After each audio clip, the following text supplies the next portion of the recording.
Okay. Now remember, when you send out the postcards, make sure that you continue to send out the postcards to the same group of people. For the whole year, I got set up, Yeah. But I was surprised that I even got any response the first time around. You know, you'll be surprised these days.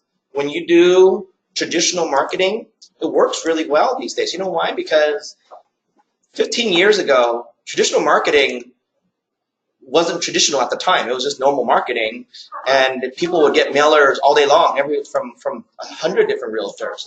But these days, people stop doing that. So when they get a mailer from you, it's actually unique. Yeah. Right? Yeah. It's actually unique. Yeah, no. I know. Well, and also, my mom is an example. She used to get those. And she gave it to me to make me, see, look how successful these people are. And I kept telling her, it doesn't mean they're successful. Yeah. They're just sending it. But from a person that doesn't know better, they think that the people that they receive those from is a successful person. Right. You see what I'm saying? Yeah. So that's what I was trying to tell her. I was trying to tell her I could do the same thing. Right. Yeah. Hey, Sandra. Hey, how are you? I'm good. Good. Okay.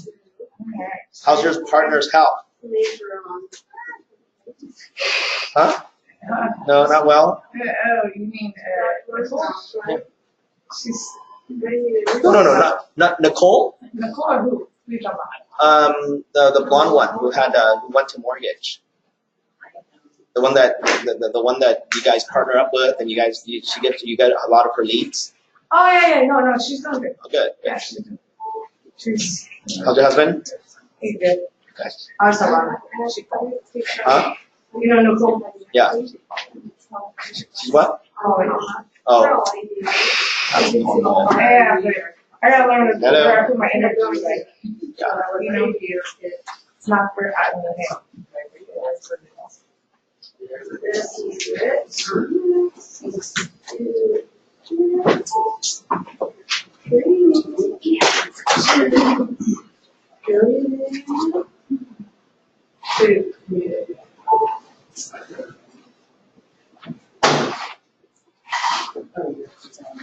So I've already signed it.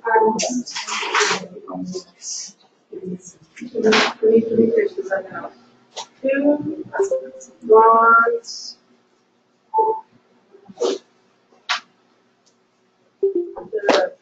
The setup.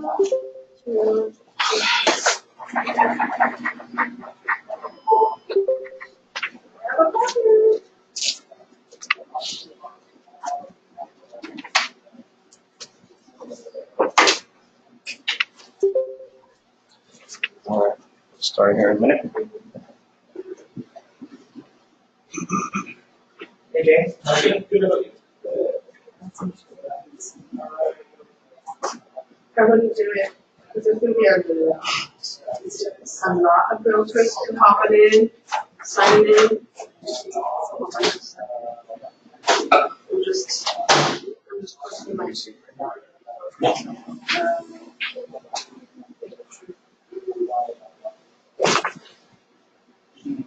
Oh yeah. I have to have something. 7,000 filters.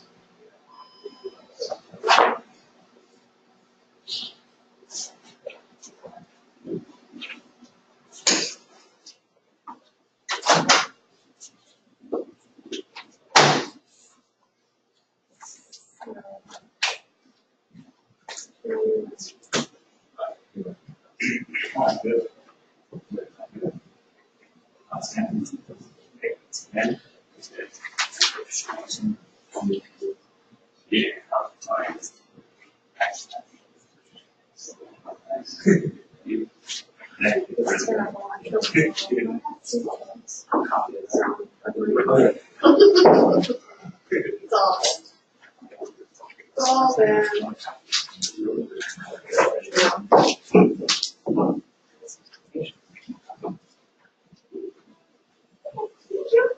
don't need a copy, but thank you so much. Because I have sugar. It's cool. I got my water, which is great. You like the freeze? It's green. Almost good. Alright, let's get it. I'm psyched. So, Yeah, they have like the offense 2 seasons. They have one 2 central. So they're trying to get receivers. Try to pull faster. No inspection yet.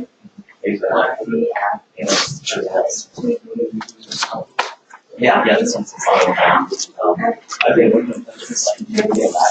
like yeah, finally they like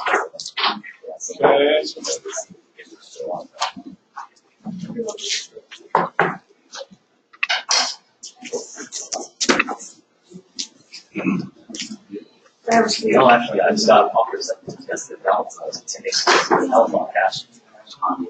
So that was. I got some from this. I got some from this. Yeah, but I already closed up. My first one's here. Right. I'll have to check at home. It's all And it won't go off. It's fun. It won't go off for like 2 days. 1 day. They for a couple. Yeah, like, yes, it was supposed to be. It's like, It's not. yeah, so just like they just cancel that. Can I cross check for a second? Yeah, so I had to close out yesterday.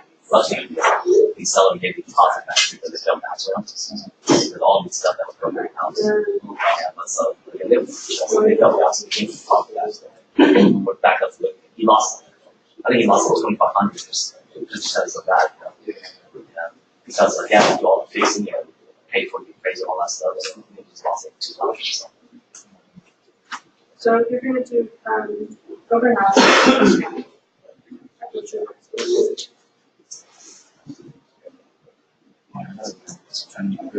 So,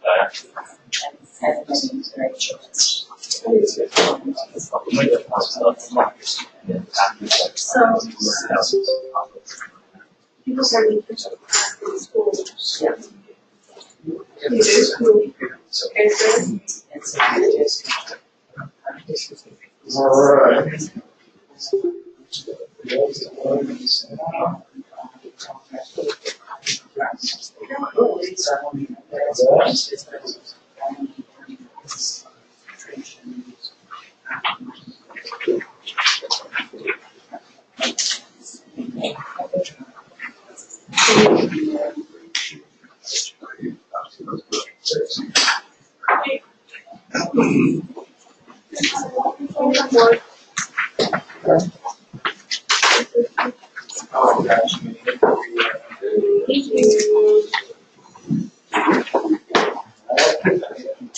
So I've been doing podcasts where I do conversations part of the podcast. So I need to get one past that.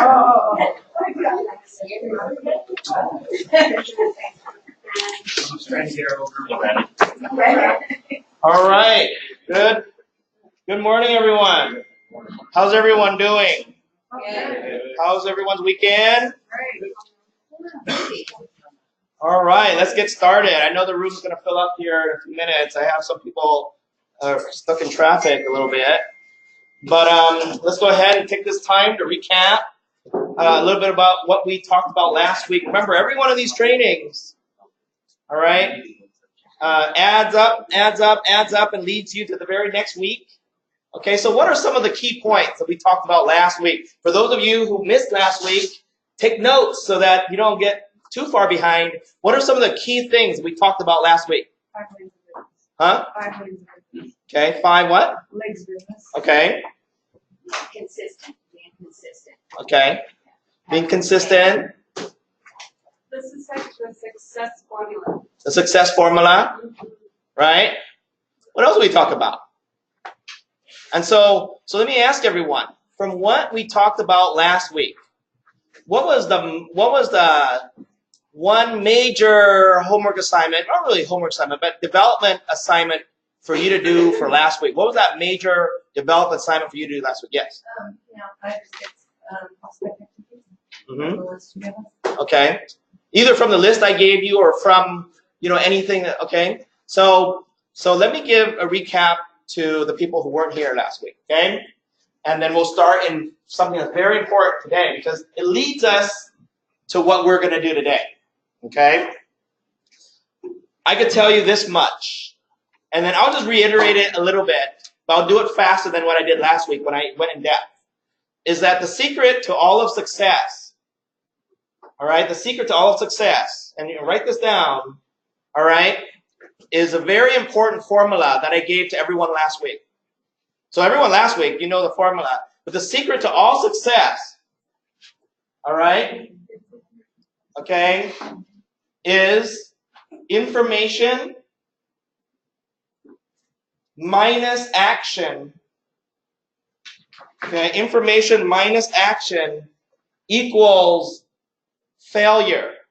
Information minus action equals failure. But on the flip side, information plus action equals success. That the difference in anything in life, okay, success and failure is just a simple fine line. It's a simple present of action, or the presence of action, or the non-action that you decide to take in your lives. Does it make sense? Okay? It's all about taking what you learn and putting it into action. What people don't realize about life itself is that success leaves tracks. You might want to write that down for something you learn in life, is success leaves tracks.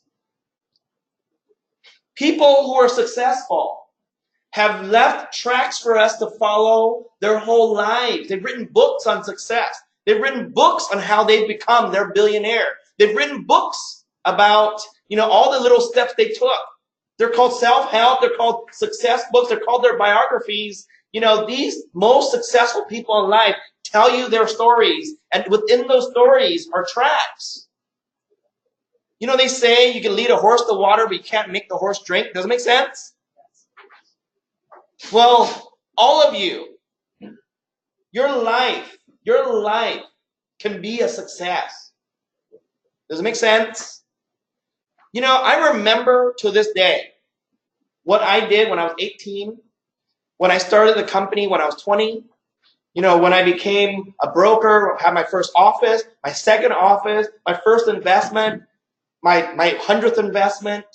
I remember my first agent I hired, and I remember my 10,000th agent I hired. The thing is that I remember all the things that people do that are successes, and I remember the things that people do that are fails. So if you have to ask me, okay, Robert, how are you successful? And how is anyone successful? The answer is very, very simple, but then it's very, very difficult at the same time because it's so vague. The answer is when you get information and you find that information to be good information, you just have to do it and put action to it. Does it make sense?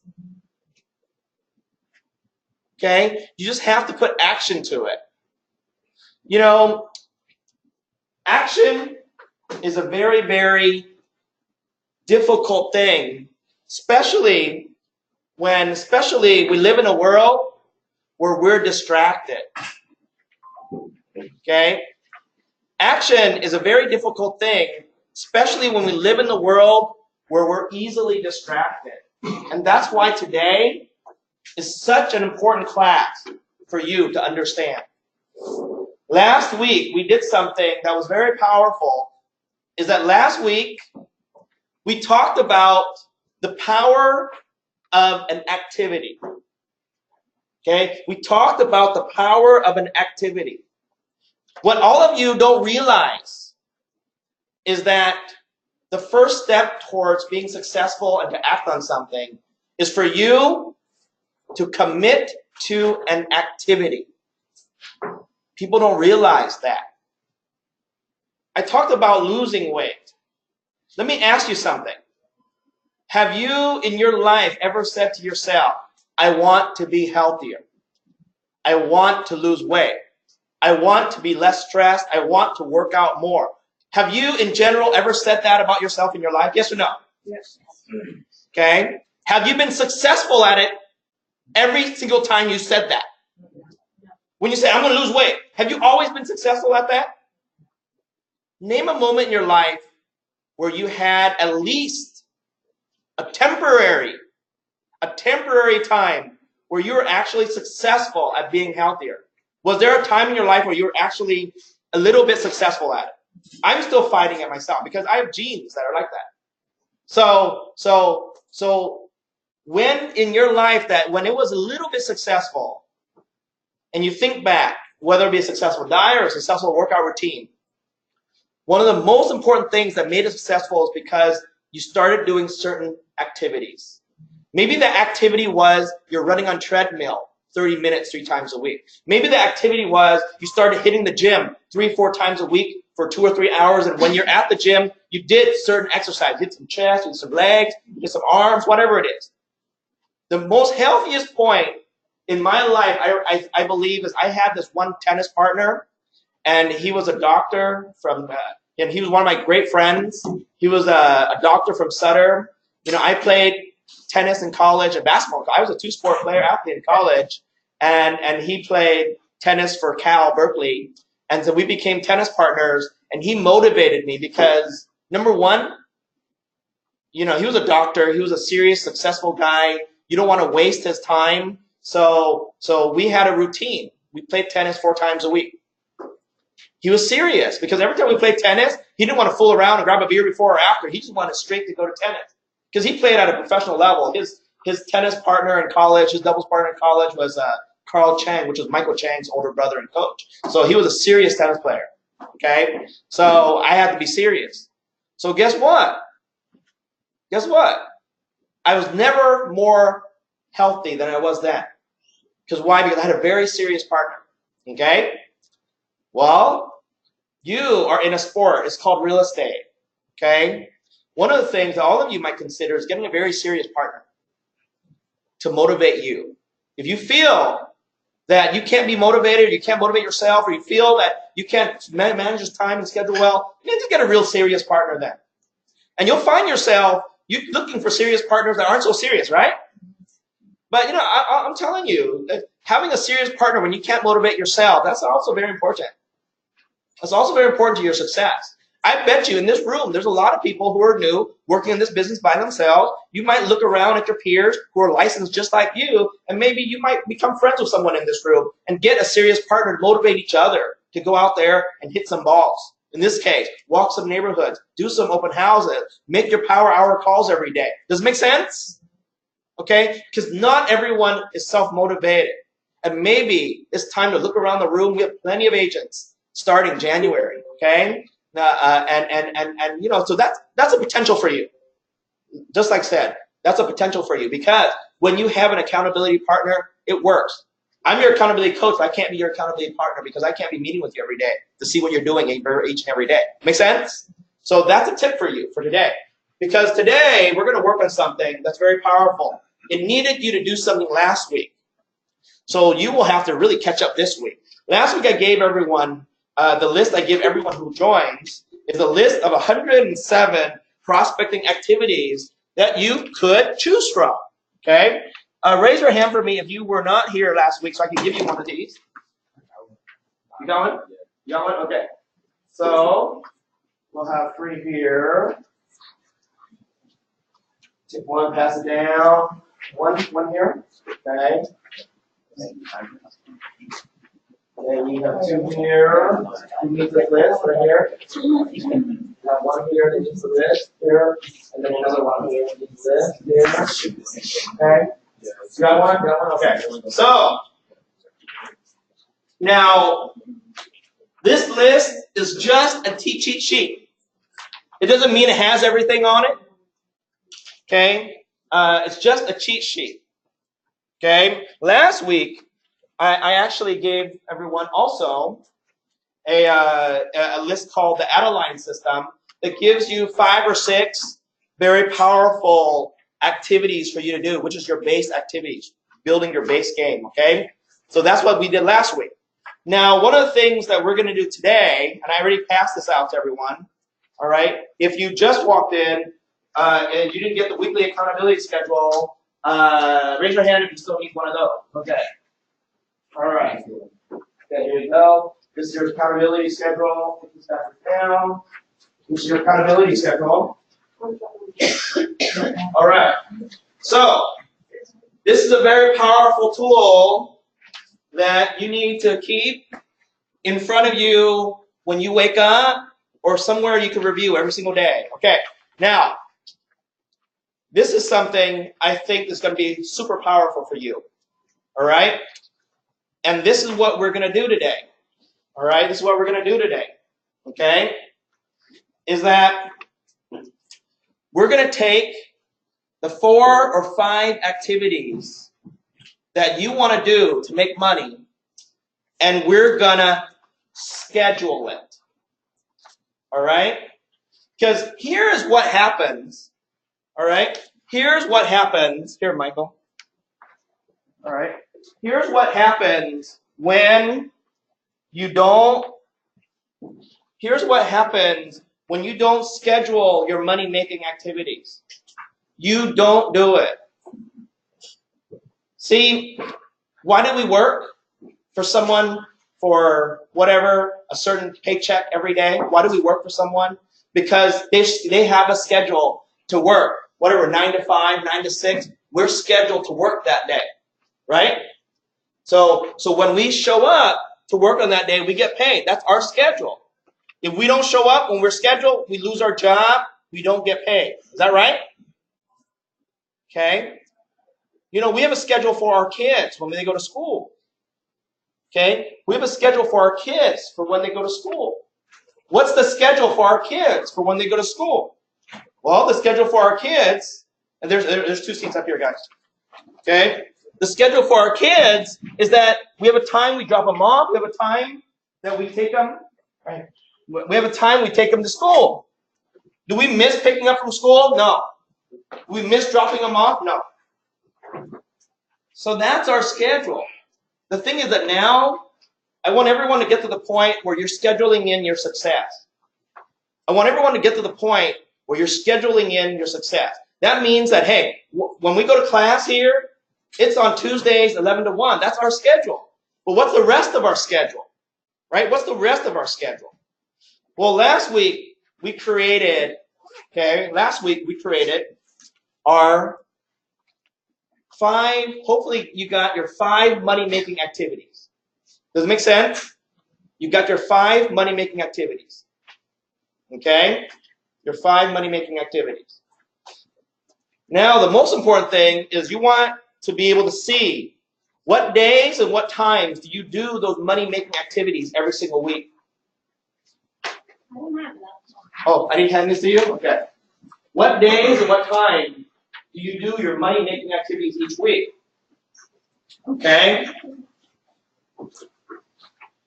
And let me read you a schedule of one of my top producers that I actually asked him to provide me.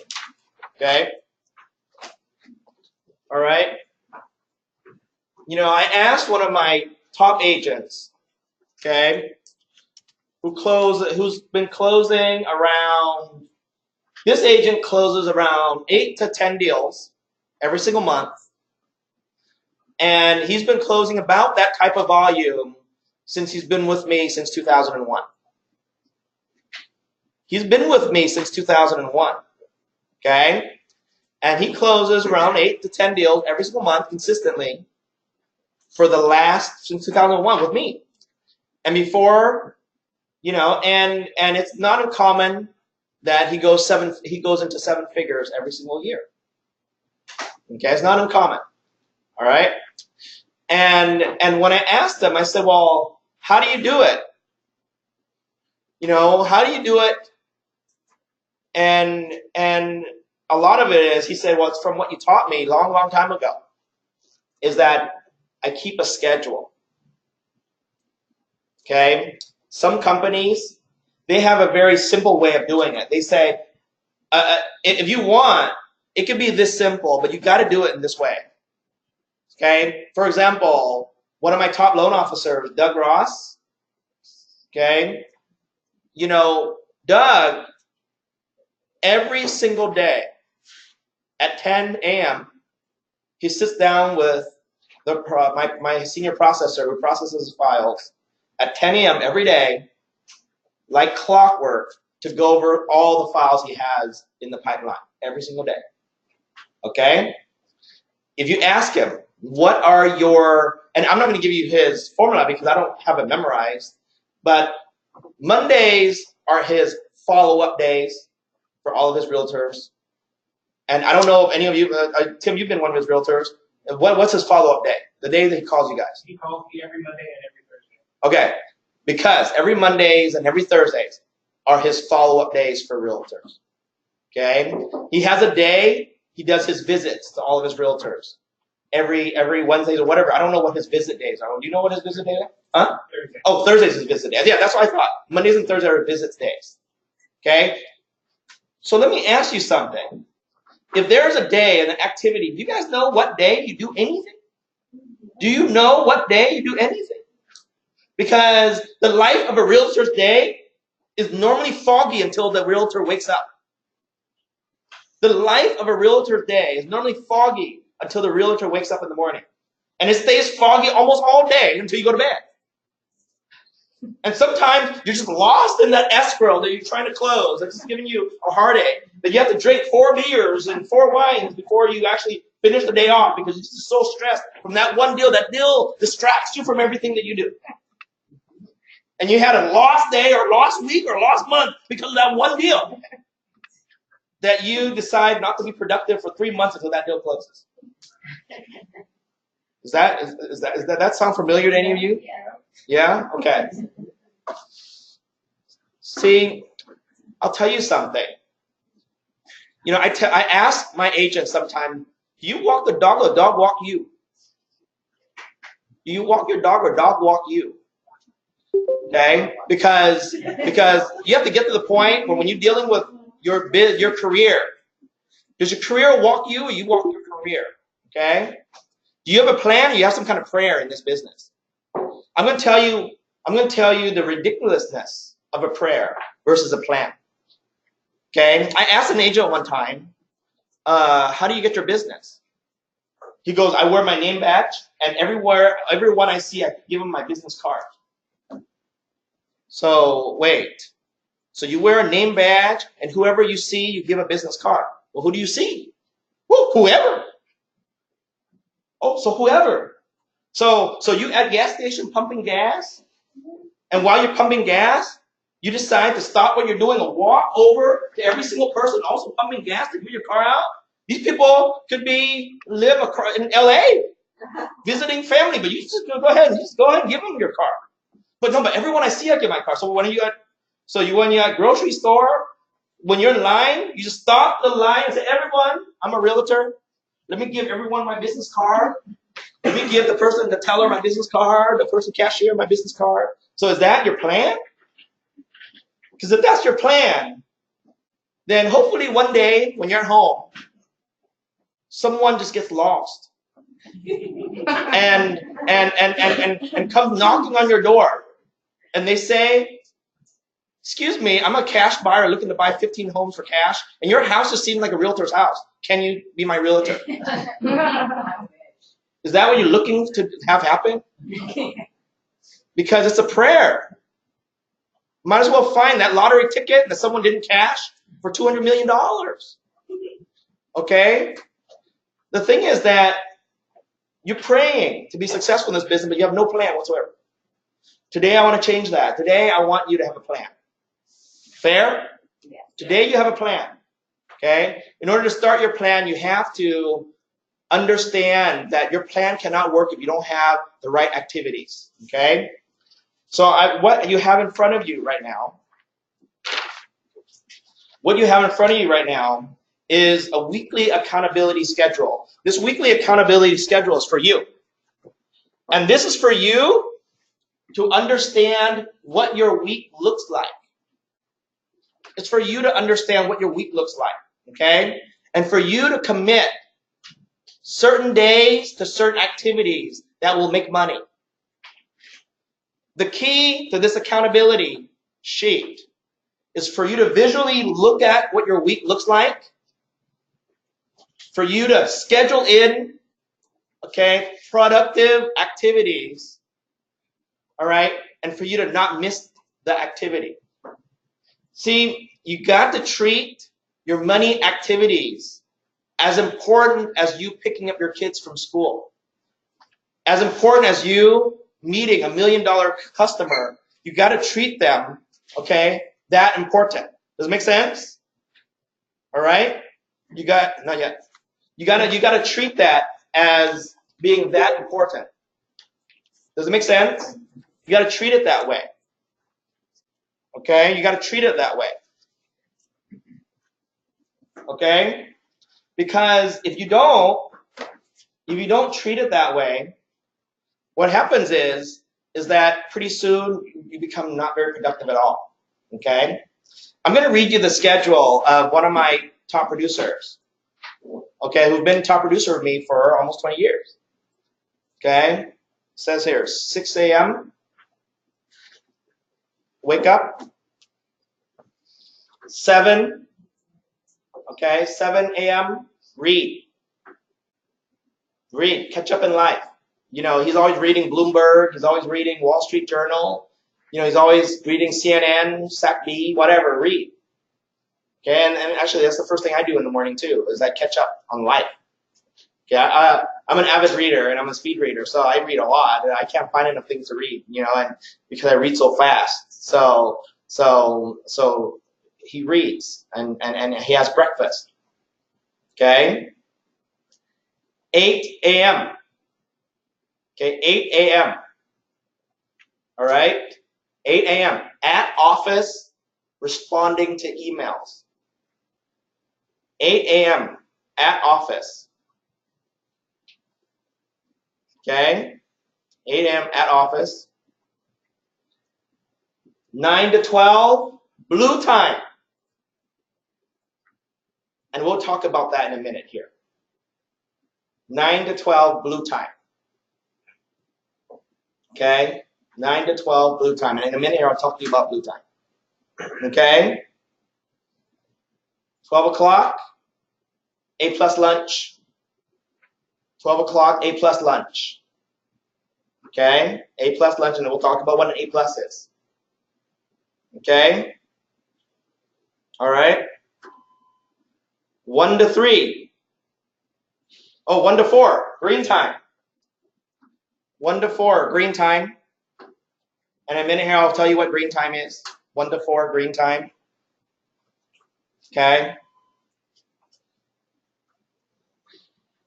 4 to 5, every day. 4 to 5, every day, nosy neighbor. In a minute here, I'll tell you what nosy neighbor is. Okay? 4 to 5. 5:30 to 9, my time. 5:30 to 9, my time. My time is, in this case, red time for him. I'll tell you in a minute what red time is. Okay? All right? 5 to 9 is red time. 9 to 10. Okay, 9 to 10, yellow time. 9 to 10 every day, yellow time. In this case, prepare for tomorrow. Okay, 10 plus, wind down. After 10, wind down. Get ready for it. Wind down. Okay? That's how every day is for him. That's how every day is for him. But believe it or not, that every day has literally 4 or 5 hours of just my time, anything you want to do. But he's able to go out there and close, close 8 to 10 deals every single month. Okay? That's someone who's able to close 8 to 10 deals every month. So, I mentioned some colors, right? So, on the second page of your weekly accountability, there's a blank page back there. Okay, there's a blank page in there I left for notes. Okay? I want you to draw a foursquare. Let's draw a foursquare here. Because the activity that we're doing right now is going to lead up to you being able to complete the front of this page here. Okay? So we're going to draw a foursquare. In this foursquare, okay, in this foursquare, All right? I'm going to first name this part of the square blue. Okay? Underneath blue, we're going to name this yellow. Okay, we're going to name that yellow. We're going to name this green.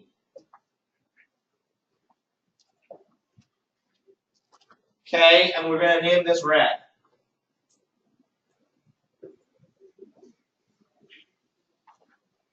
Okay, we're going to name that red. All right?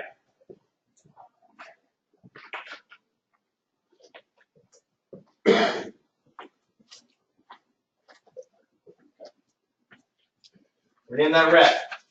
So, blue, I'm going to tell you what these four squares mean. If you master, and this is called working in the zone. This is called working in the zone. I want everyone to understand something. Even though we do things in life, not every single thing we do in life, okay, mean the same thing when it comes to making money in real estate. Okay? I'll give you an example. Yellow people in your real estate career are the very knowledgeable people. Those are the people I call professional students. In life, let me ask you something. Have you ever met someone who's just a know-it-all, very knowledgeable, very talented, but broke off their butt? That they never do anything with their lives? But they're very smart. You know what people call those people? Book smart people. They're book smart. Sometimes very analytical people. They know something. They always know something. They're always reading something. They always have something in their head, but they never have money in their pocket. You know people like that? Yeah, you know people like that, right? Okay. Let me ask you something. Have you ever met anyone who is street smart? Who is a hustler? Who no matter what would always bring you some kind of new, fresh idea? Right? And who'd always be able to make money selling ice to Eskimos? Right? Always being able to make money selling ice to Eskimos. And you know people who are hustlers? Yes or no? Yes. Okay? But they can never really stay in one spot. They're always jumping from one thing to another. They always make money doing it. They're always able to make ends meet, but they're always jumping from one thing to another thing, right? So they're semi-successful, but they're not really successful. And then you have the ultra-successful people. The people that you look up to. I'm sure all of you have met someone that you've looked up to a little bit that is just ultra-successful, right? Right? Okay? These are the people that have their act together, right? So I'm going to show you something. I'm going to tell you something. The people that all they do is blue, make the green, but they make the green for a short period of time. The people that all they do is yellow, they know it all, but they have no money in their pocket. Okay? And I bet you know people that are just losers. That don't want to learn how to do anything new. That are just not motivated whatsoever. Right? They're not motivated whatsoever. They live paycheck to paycheck, never have money. They're just existing in life. Never go anywhere, really never do anything. Always in a struggle. You know people like that too, right? Always in a struggle. Those are the people who are in red. Who are wasting their lives away. Because I'm going to tell you, I'm going to tell you what these 4 zones mean, okay? And then you tell me what you want your color to be. You tell me what you want your color to be. But I'll tell you this much. Here, this is for you. You tell me what you want your color to be, but I'll tell you this much. You can't be one color. Because some people that are in the green, and only in the green, sometimes they make money by doing illegal things. And it doesn't last very long. Okay, I'm going to tell you, in real estate, what these zones mean. It's one of the most important things you can ever learn. One of the most important things you can ever learn in this business, okay, is that you got to be in the zone in order to be in this business. And this is what it means. Okay, blue time in real estate is probably the most important time and the most important element of any person being in this career. And the blue zone, okay, is your lead generation zone.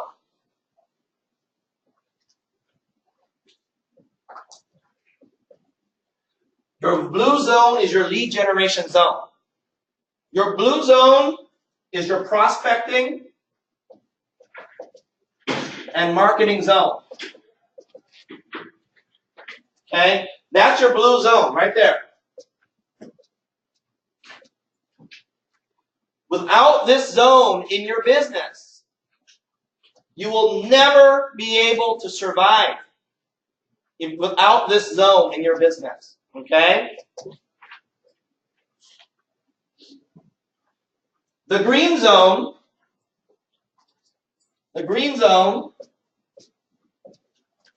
okay, is your money zone. Your green zone is your money zone.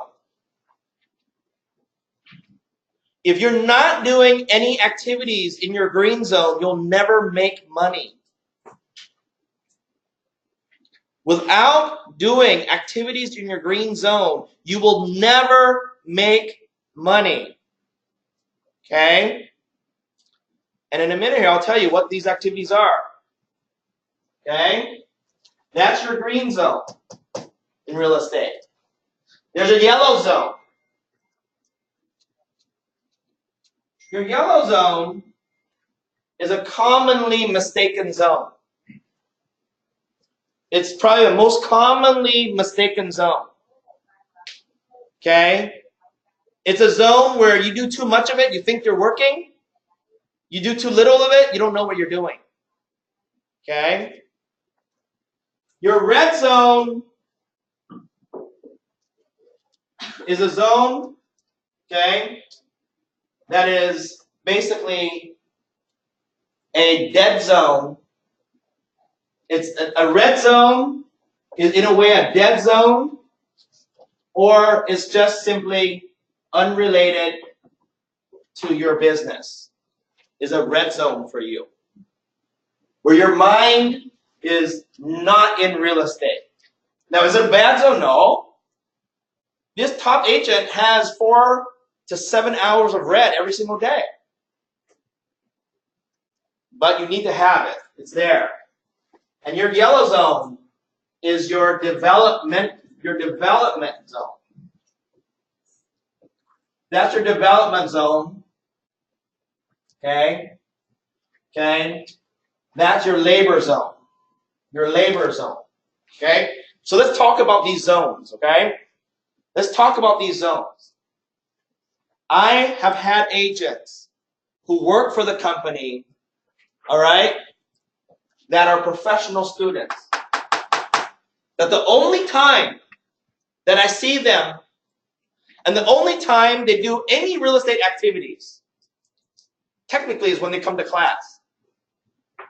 They come to class, they show up, they get some information in their head. It's that information zone. They get information in their head, they go home, they don't use any of it, they show up next week to class. That's it.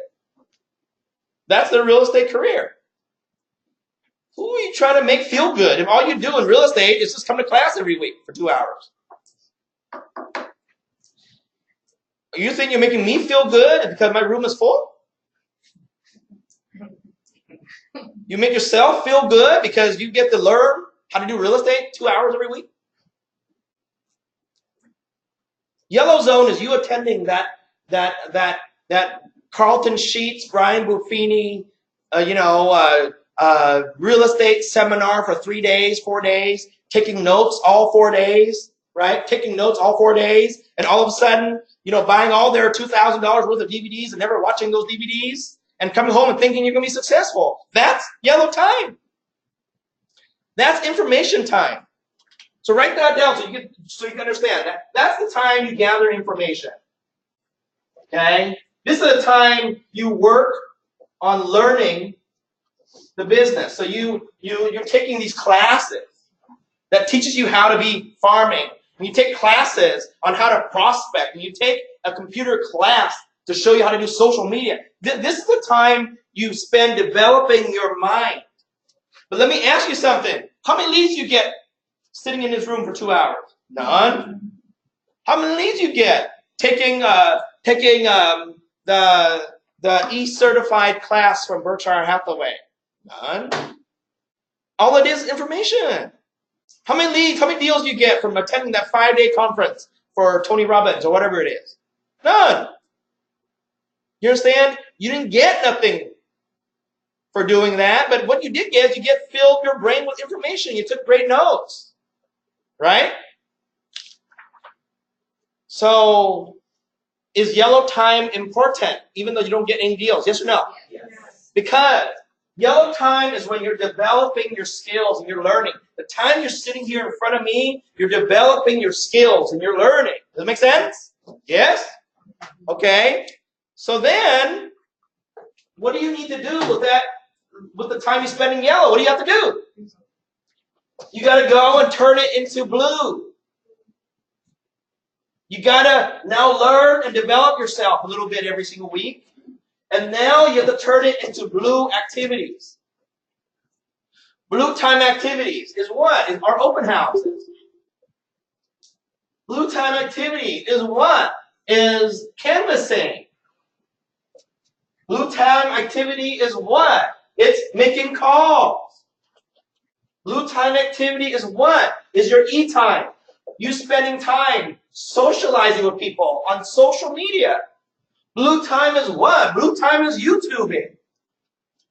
Blue time is what? Blue time is Snapchatting. Blue time is what? Blue time is Facebooking. Emailing. Okay? Blue time is what? Blue time is A+ client meetings, pop buys, okay? B2B meetings. Blue time can be 107 things and 10,000 things you can think of.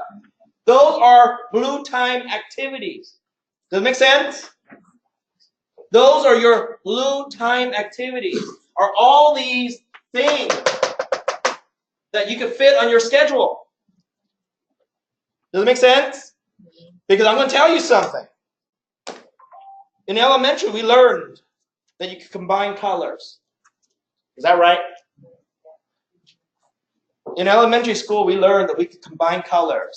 So let me ask you something. What does blue and yellow make? Green. Green is all what you're looking for in this business. Okay? The green time you spend is what you're looking for in this business. What you're looking for are listing appointments. Listing appointments. That's a green time activity. Because people, when you confuse your activities, you could be working in the red and you don't even know it.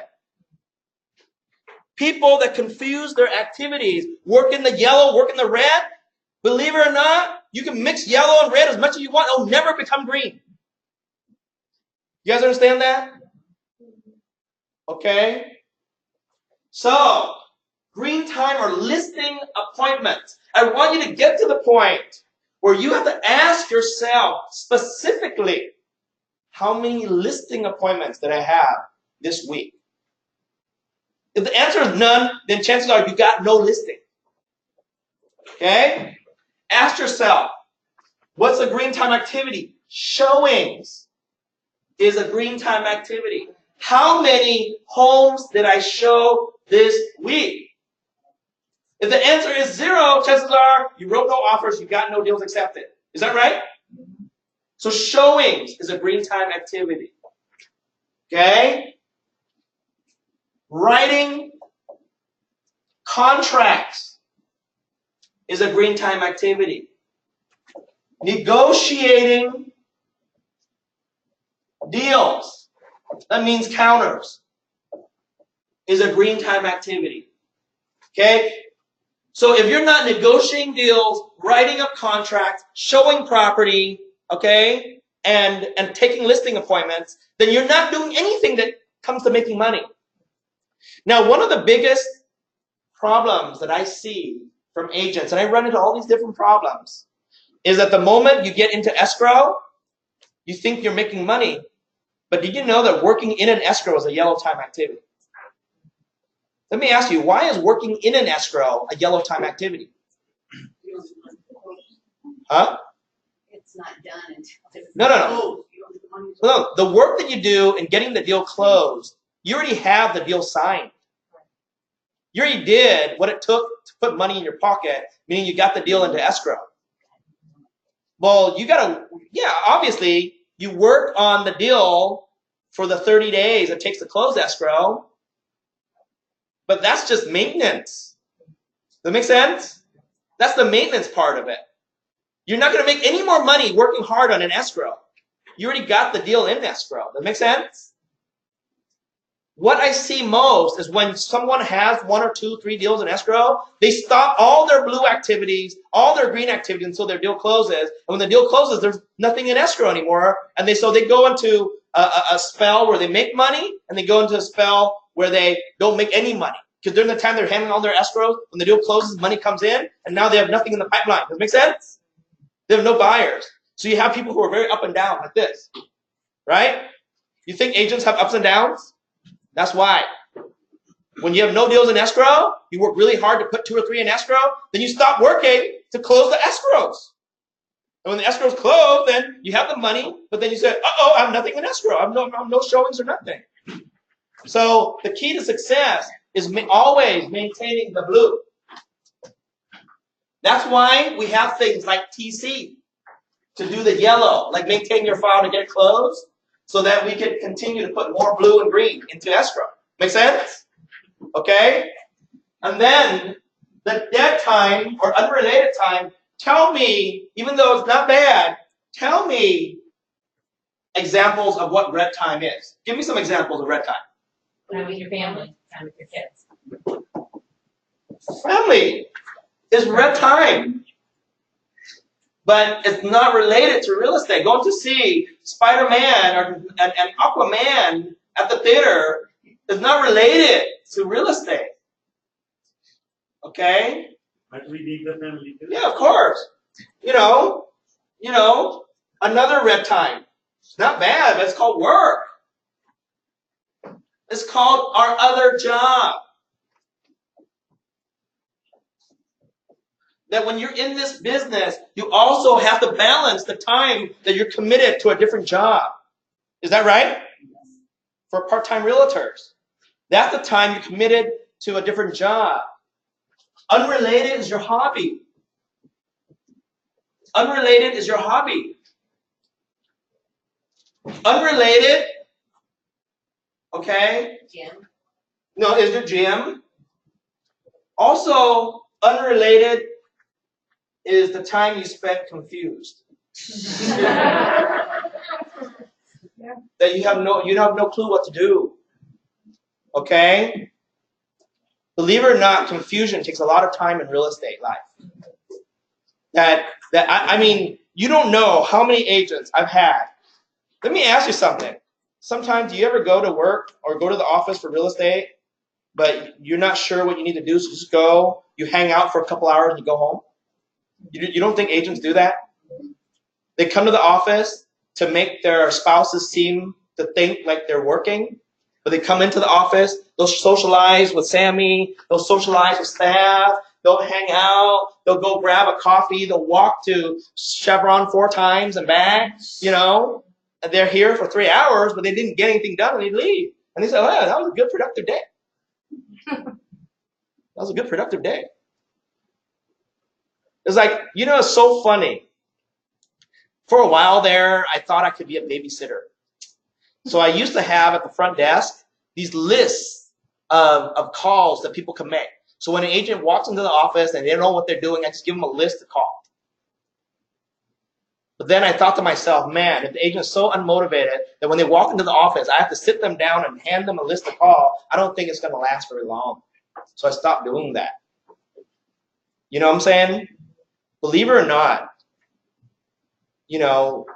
people want to be directed, but it's hard for them to direct themselves. That's the killer in real estate.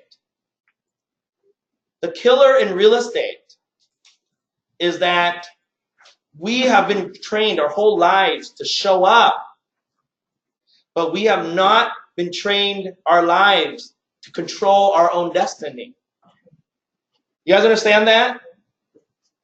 See, even in school, we train our kids to show up, and the teachers will fill our days, right? Our kids just have to be there at 8 in the morning. And they're told that today this is the subject we're going to learn. They're told what they need to do for homework. They're told when they need to turn it in the next day. So in life, unfortunately, we've been trained to be workers. We've not been trained to be owners. We've been trained our whole lives that an 8 to 3 or 8 to 4 schedule is normal. That working Monday, Tuesday, Wednesday, Thursday, Friday is normal. That a Saturday and Sunday are days you don't do anything. You do nothing productive. We follow the exact same schedule when we get to college. They tell us that we have to get the best grades in school so we get to college. So we can take our classes Monday, Wednesday, Fridays, or Tuesdays and Thursdays. Classes are offered from 8 a.m. in the morning to 6, 7 p.m. at night. We're told that we need to show up, take these many course credits, get this degree. So what? We could work for somebody. So that somebody could tell us what we need to do from 8 a.m. to 5 p.m. every day. That someone could be Uncle Sam, could be Trump. That someone could be your boss. The problem with real estate is that it goes against every single thing that we've ever been trained to do. We were programmed since young age to follow a 9 to 5 Monday through Friday system. Okay? You decided to break away and be free. I'm going to tell you what the freedom of being successful in real estate is becoming ultimately a millionaire. The freedom of being in real estate is you get to set your own schedule. The freedom of being in real estate means that you could close 5 deals a month and make $50,000 a month. Make $600,000 a year. You can make 5 times a normal doctor at Kaiser's salary, if that's what you want to get accomplished. But at the same time, the average realtor makes less than $50,000 a year. Why? Because 90% of the money in this business is made from the top 10%. The other 90% of the agents in this business left to try to split the remaining 10%. This is a 90-10 industry, guys. So you got to ask yourself, are you going to be the top 10% who gets all the money? Or are you going to be the bottom 90% that have to share the wealth between, share a small piece of pie between everyone else? I am trying to get you into the top 10%. Make sense? The things I train you to do is to get into the top 10%. Okay? But how you get into the top 10% is you cannot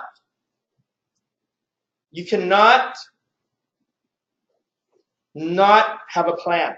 You have to have a plan. Okay? You cannot depend on a prayer in this business. Does that make sense? Okay? And unfortunately, I cannot be your boss and tell you that you have to be doing something at 8 a.m. every day and leave at 6 p.m. in a day. Does that make sense? You have to look in the mirror every day and tell yourself every day what you have to do. Does that make sense? Okay? Understand that. His life has trained us to be an employee. Only the very special few become employers. You, as your own realtor, now are the boss of yourself. Does it make sense? All right? Okay? Because the last part of today's class, if you guys remind me, I'm going to teach you all to make $1 million a year. Easy. I'm going to train you all to make $1 million a year. Okay? At the end of today's class. Does it make sense? Yeah. I'm going to train you all. And it's a simple trick because I have something to share with you that's so powerful that probably you've never seen it in your life. You've never seen it in your life. But I'm going to share with you a concept that's so powerful you've never seen it in your life. But once you understand it, you'll unlock the secret of ultimate wealth. Does that make sense? I'll help you unlock the secret of ultimate wealth. Okay? The reason why I've already unlocked it, so I'm okay to share it with you. Okay? All right. So let's get back to our zone training. So remind me, last 15 minutes of class, I'll tell you, hey, Robert, how do I make $1 million a year? Okay? And then you'll not get the secret. Okay? Sometimes I forget. I have so much in my brain. You know that when I teach, I don't teach from notes. Does it make sense? You guys know that, right? I don't teach from notes. I've been doing this so long that I have reminders, but I don't teach from notes. I don't teach from a script. I don't read from nothing, okay? You know, it's right all in here. So now we have the blue time, the green zone, the yellow zone, the red zone. Now, what does that mean? It means that I need you to take this on your schedule sheet. Take your schedule out. Okay? And I need you once and for all, right now, knowing that the time you have in your day, okay, let's go ahead and start filling in the time periods. I left it blank, and I left it blank for a reason, because I don't know you. I don't know what time you wake up. I don't know what time you go to bed. It's up to you to put your own time frames in there, okay? So let's go ahead and start with the very first one, okay? The very first time in here. Put the time that you wake up. Just put it in there, the time that you wake up. Put in a time. Now, this is a very powerful exercise, and I can always give you more copies of this. So you can write all over it, screw it up if you want, okay? Put the time that you wake up, okay? And right now, let's break our day up, okay? Let's break our day up. And at the very bottom, put the time that you normally go to bed. The very bottom, put the time you normally go to bed. And I don't want you to treat these squares as hours or anything like that. You know, okay? And understand that you have the time you wake up and the time you go to bed. See, don't ignore these little lines because I don't know what your sections in your life are. But now I want you to look. Sunday, Monday, Tuesday, Wednesday, Thursday, Friday. Okay? The first thing we need to do is we got to work in a little bit of reverse. Okay? We got to work in a little reverse, or you can work forward. Is that you need to look at these 7 days, all right?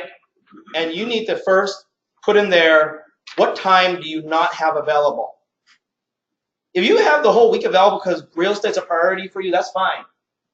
But you need to look in there Sundays, okay, Mondays, Tuesdays, Wednesdays, Thursdays, and sort of estimate, you know, you could go 9 to 10, you know, whatever you wake up. You go 8, if it's 8, 8 to 10, 10 to 2, whatever. But you can put the times in here. So you start, you know, between the time you wake up to the time you go to bed, put a series of times in there so at least you have something to correspond it to, okay? So let's say on my sheet, I started at 7 in the morning, and I'll put 8, 9, 10, 11, 12, and, you know, I'll count it the full day. Just go ahead and number it. Just number it real quick down. And you ignore the little line. Just number it from the time, just number it. If you wake up at 6, then put 7, 8, 9, 10, all the way to the time you go to bed. You know, 11, 12, 1, 2, 3, 4. Just start numbering it. Number it down first. Number it down. Don't number it across. Number it down. So everyone, number it down. Okay. Just squeeze it together. Don't use those squares. If you do those squares, there's not enough squares. If you go 1 hour increments, there's not 17 squares there, okay? So just start and just number it down. So you have a rough idea, because this is only the rough draft, okay? Sometimes we see lines and the lines hold us back. Okay, just start numbering down. Okay? Start numbering down until you get to the time you go to bed. Okay, it doesn't have to be perfect science here, okay? Okay, start numbering down. I put those lines there on purpose for a reason. Okay? Because I'll tell you, life is not an exact science. So I put less lines than less squares than you need. And I put that there for a reason, just to tell you that sometimes, you know, we look for so much black and white that we don't know that, hey, there's a little bit of wiggle room there, okay? So just put the numbers in, all right? And now what I want you to do is that look at your square, okay? Look at here. And what we're going to do in this schedule here, this is the most important thing you'll ever do, is that Sunday, Monday, Tuesday, Wednesday, Thursday, Friday, Saturday, okay? Let's go ahead and plan a very balanced week. Let's go ahead and plan a very balanced week, okay? I want you to understand what a very balanced week is, okay? But you need to know your limitations. You need to know your limitations, okay? For those of you who work, you need to go in there and mark off all your work hours as red, so that at least you understand.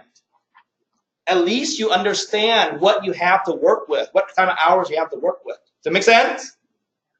Okay? Because right now we're going to plan something. This is what I'm going to show you what we're planning, okay? Is that in these areas, I want you to see if you could block off times for your 5 major activities.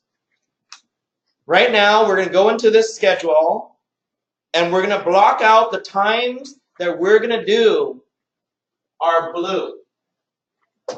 So in here, I want you to carve out your blue first. Let's carve out your blue. I'm going to give you a tip on what a perfect week looks like, okay? All right? Of all your free time. So I don't know what kind of red you have.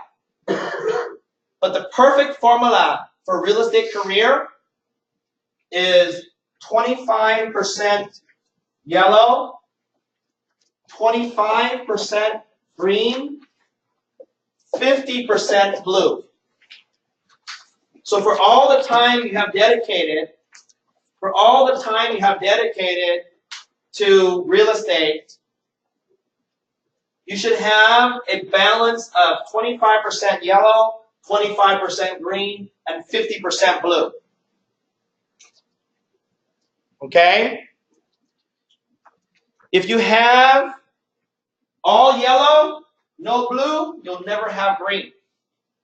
If you have all blue, some green, no yellow, okay, eventually the green will go away. Tell me why. Tell me why, so you understand the formula concept, the color concept. Why is it that if you have no yellow, your green will dry up? You might have green at the very beginning, but your green will dry up. Why? Because we're in a technology society where 10 years ago we didn't, and everything is very much changing and more social media oriented. Yeah. You have to compete with nobody. That's exactly the case. I'll tell you, life changes, is that right? You know that all blue, green, no yellow? I'll name you those people. Taxi cab drivers. I'll name you those people. Mervyn's.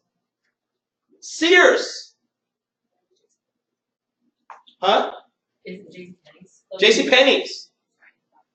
Toys R Us. Toys R Us. People, companies that didn't have enough vision to know that life is changing. Do you guys understand that? The all blue and green are the people that were successful 15 years ago, but as the kids get older, you know what? I'm telling you,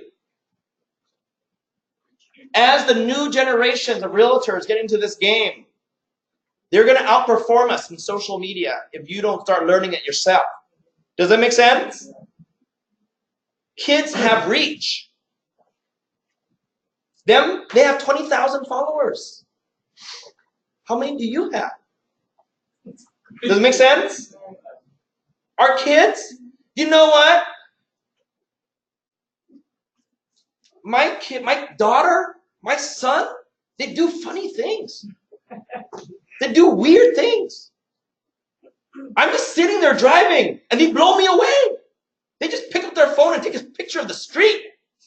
They're always picking up their phone and taking a picture of a street. I said, what are you taking? And then I start looking, like, what are these? What's so important that you just took a picture of? Distracting me. I guess there's some kind of Snapchat thing where you just take a picture of a street and you're telling everyone where you're at. Is that right? Why do my kids keep taking pictures of streets? Like nothing. I'm on a road, just take a picture of it. Why do they do that? Tell me. So where you are on the map, so it gives you.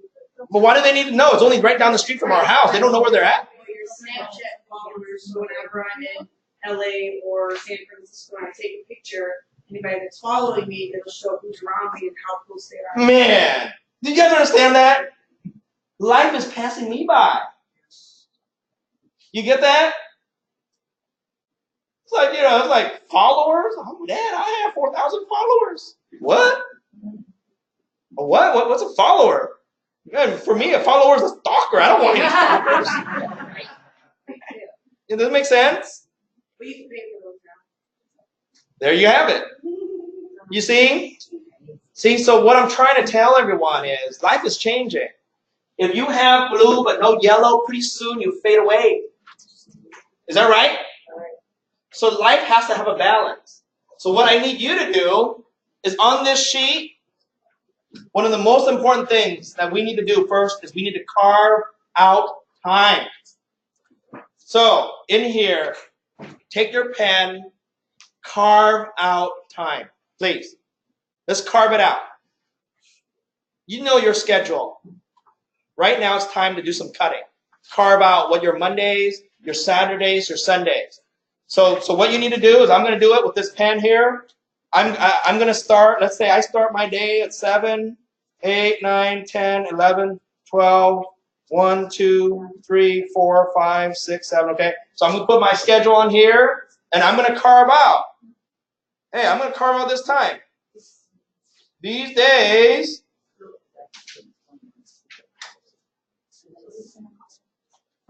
so I'm going to carve out these days for blue. Okay? I'm going to take a yellow pen, and maybe I carve out some time for yellow. Okay? You know, the best of us, the best realtors, this is what they do. They carve out time for green. This is when you ultimately walk your dog and dog don't walk you. Okay, and this is what I mean by that. Okay, I was the ultimate dog walker. When I was in real estate, who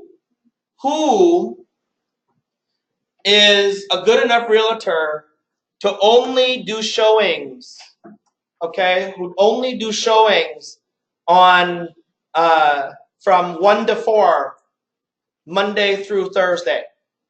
Who is a good enough agent to say, I only do showings 1 to 4, Monday through Thursday? If you can't see homes at that time, I can have my buyer's agent show you. But if you want me to show you, I only show homes 1 to 4 because that's my schedule allow me to do.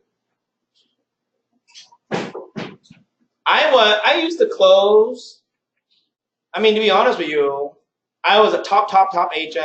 When I was at my peak, I'd close a deal a day. but I never showed homes on weekends. And to be honest with you, 95% of the homes I sold, I never even seen. Okay? And neither did my client until they owned it. So that was my schedule. Because why? Because I only worked with investors who bought homes sight unseen.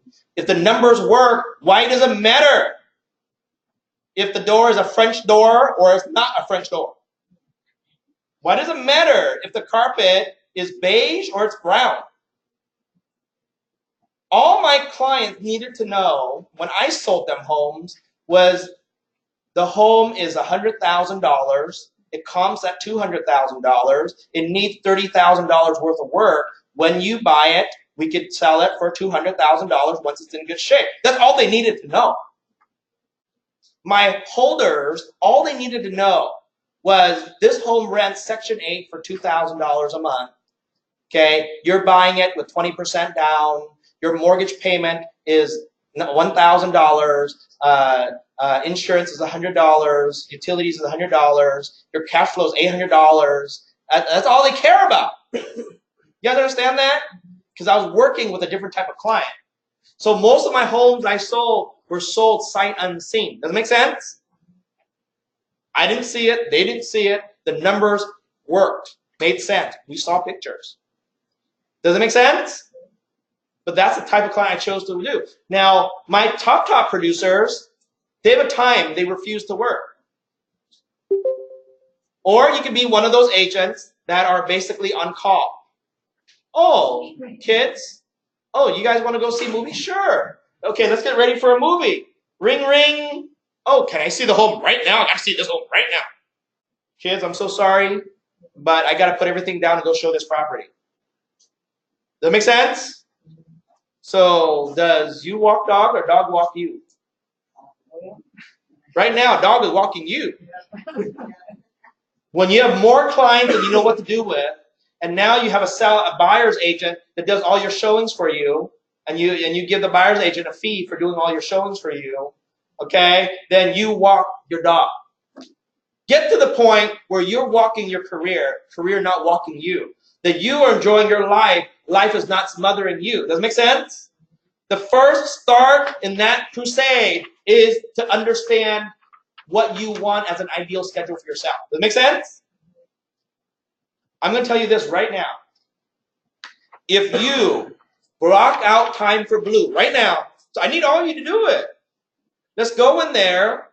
This is the one time that I'm sitting with you and I'm personally coaching you right now. Okay? Sit down and start blocking your time. They say the most successful people in life block their time. Steve Jobs blocked his time. Bill Gates blocked his time. You think Warren Buffett wakes up in the morning and not know what he needs to do for the day? He has 2 personal assistants that plan his whole schedule. Right? Does it make sense? When you're a multi-billionaire, 1 minute of your time is worth millions. Okay? So what are you worth in your life? What are you worth? Because you know what? I'm going to show you something. I'm going to show you a secret. The secret is, once you know you've blocked blue, yellow, and green, I'm going to show you a secret how to turn red into green and yellow. I'm going to show you how to turn your lunches into A+ lunches. I'm going to show you how to turn your hobbies into blue activities. Does it make sense? It's like, okay, you love watching Bachelor. Why don't you start a viewing group? And have the viewing group all meet at your house on Bachelor night. And while you're there, work in some time meeting with people and building relationships. Okay? You have hobbies. You love cars. Join a car club where you can meet all new people. You love cars, join a car club where you can meet all new people. And work with people who love cars just like you, but these people also own homes. One of my top producers, Jason Somerville, meets a lot of clients being in part of a car club. He's a car enthusiast. And so he gets a lot of clients from car club. Does it make sense? I have another agent, member of Porsche Club. He's a Porsche fanatic. He's part of Porsche Club. He sells at least 6 homes a year to his Porsche Club members. He gives Porsche Club discount towards closing costs. You know, it's funny, right? I have another agent who does Homes for Heroes. Okay, he does special incentives to focus on peace officers, military service people, and so forth. Gives discounts to them, and he likes it. Turns them into his friends. He has barbecues for Homes for Heroes all the time. You know. So the thing is, but one of the most important things you need to do if you want to walk the dog and not have dog walk you, okay, is you need to understand what this looks like. And this is the most important thing you can possibly do, is you need to understand what your limitations and your work week look like, what your business week look like. Does that make sense? Okay, I'm going to give you a minute to carve out your time. If you don't do it, then you're losing out. How often do you have someone coaching you step by step this way, okay? Carve out your time now. Take this time, carve out your time, okay? Take this time, carve out your time. Oh, no, you don't have to draw it like I drew it. Roberto, does that work for you? Yeah. You don't have to draw it like I draw it. I just drew it. Okay. Okay? Do you have an extra one? Yeah. Okay. Here. Whoever needs an extra one. Okay, I don't have a lot of these extras, okay? But staff could send you the what you call it, this the template. You just print out as many as you want, okay? We just only print out so many. Okay. All right. But the concept of this is you got to block out your time. All right. Block out blue first. Yep. Block out your blue first. Okay? Now, once you block out your blue, okay, and the reason why is lots of times in time management courses and so forth, you know, I mean, you don't take those courses, you don't look at your week. A lot of times you don't look at your week. You don't look to see how much time you really have available, or you don't see how much time you don't have available. You need to know what your limitations is, because that's the one thing that we're all limited by is time. Okay? Now that you've blocked out your time, I got to move forward here. So if you haven't blocked out yet, then so be it. Okay? Now that you've blocked out your time, what I need you to do is let's fill the blue time activities with the 5 activities you chose. Let's go ahead and fill in the areas of blue time activities, 5 activities that you chose. And the 5 activities that you chose, you have to commit to doing those activities. Start on time, stop on time. You got to commit to doing those activities hard and heavy during that time. So as you're filling out the 5 activities you want to do during that time, you might feel the need to add more blue time into certain schedules. Like for example, you've chosen 9 to 12 blue time on Tuesday. So let's say you chose that time Monday through Friday, but then you say, well, I'm starting doing open houses. That blue time activity is not going to work for open houses. Now you got to readjust your blue time, right? Open house is a blue time activity for sure. So does that mean that now you got to block out 5-6 hours every Sundays to do that? Okay, well then go ahead and start blocking it out. Now you need to know. Now you need to know that you need to block out, if you want to do open houses, you need to block out time. If you don't block out this time for open houses, like I have a very good agent that does open houses. So I give you little formulas, okay? There's an agent that I have that does open houses, okay? And they're very successful at it. I don't know if this is something you can do. I wouldn't do it, but they do it, okay? And they do it very well. They do open houses Friday, Saturday, Sunday. For me, it's hardcore. I couldn't do it because I have kids and they're at school during the week, so that we want to do things on the weekend. And that's why I'm a broker, okay? But I have an agent that, because they don't have young kids or they do family time other days, they do open houses Fridays, Saturdays, Sundays. Okay? But they're so consistent doing open houses, or he is so consistent doing open houses Fridays, Saturdays, and Sundays, that the top producers from other companies always call him to do it. Not even our own top producer. Top producers from other companies call him to do all their open houses. Okay? He has balloons on his open house signs. He has a nice desk, a nice setup, real complete spread. Okay, always brings enough signs to open houses. And those 3 open houses he does every single week. And he's been doing it for years. He's been with me for 3-4 years, and he's been doing it consistently every week. Doesn't give it up. Consistently, every week, finds one good client to buy something. And so every month consistently closes 4 or 5 transactions a month. Every month. If a transaction brings you around 10 grand, 4 or 5 transactions, 40 to 50,000 a month. It means around, 400,000 a year. Does that make sense? And his blue time activity is very specialized. Open houses. That's it. It's open houses. That doesn't have to be your specialty. That was his specialty. Does that make sense? Okay. I have an agent. She is a YouTuber. She likes posting videos on YouTube. Okay.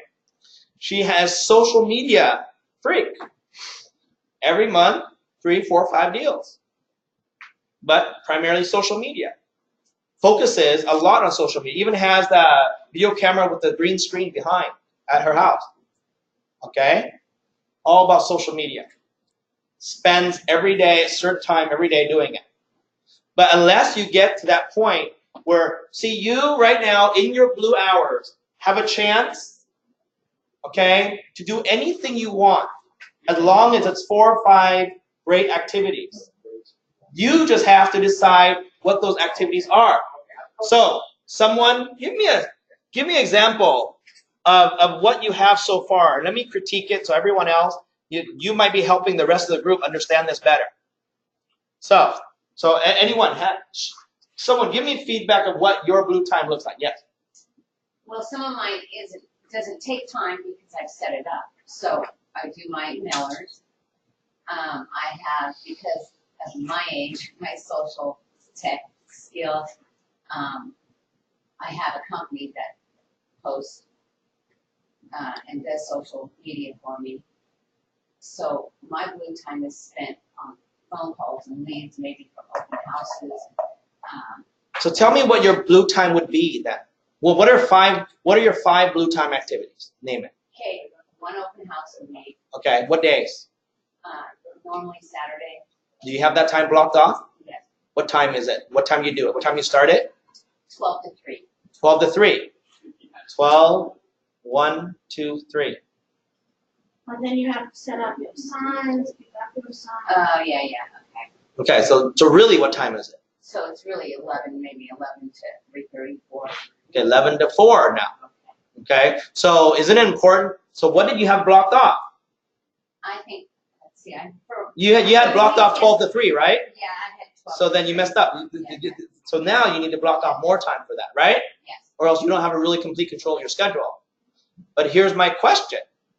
So if you're blocking off 11 to 4, okay, right? You're blocking off 11 to 4, that's better.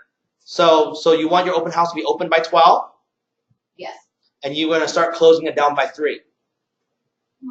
In my experience, a 3-hour open house, like I mentioned last week, I know. the people that wanted to get there didn't have time to get there, and you already closed it down. Does it make sense? Yeah, see, I got used to doing 2-hour ones when I was with Purple Bricks because I was doing 7 a week. Okay, yeah, but that's because you're doing 7 a week. But let me ask you something. Your 2-hour open houses, did it have a lot of traffic, yes or no? Some of them, yes. But not always, right?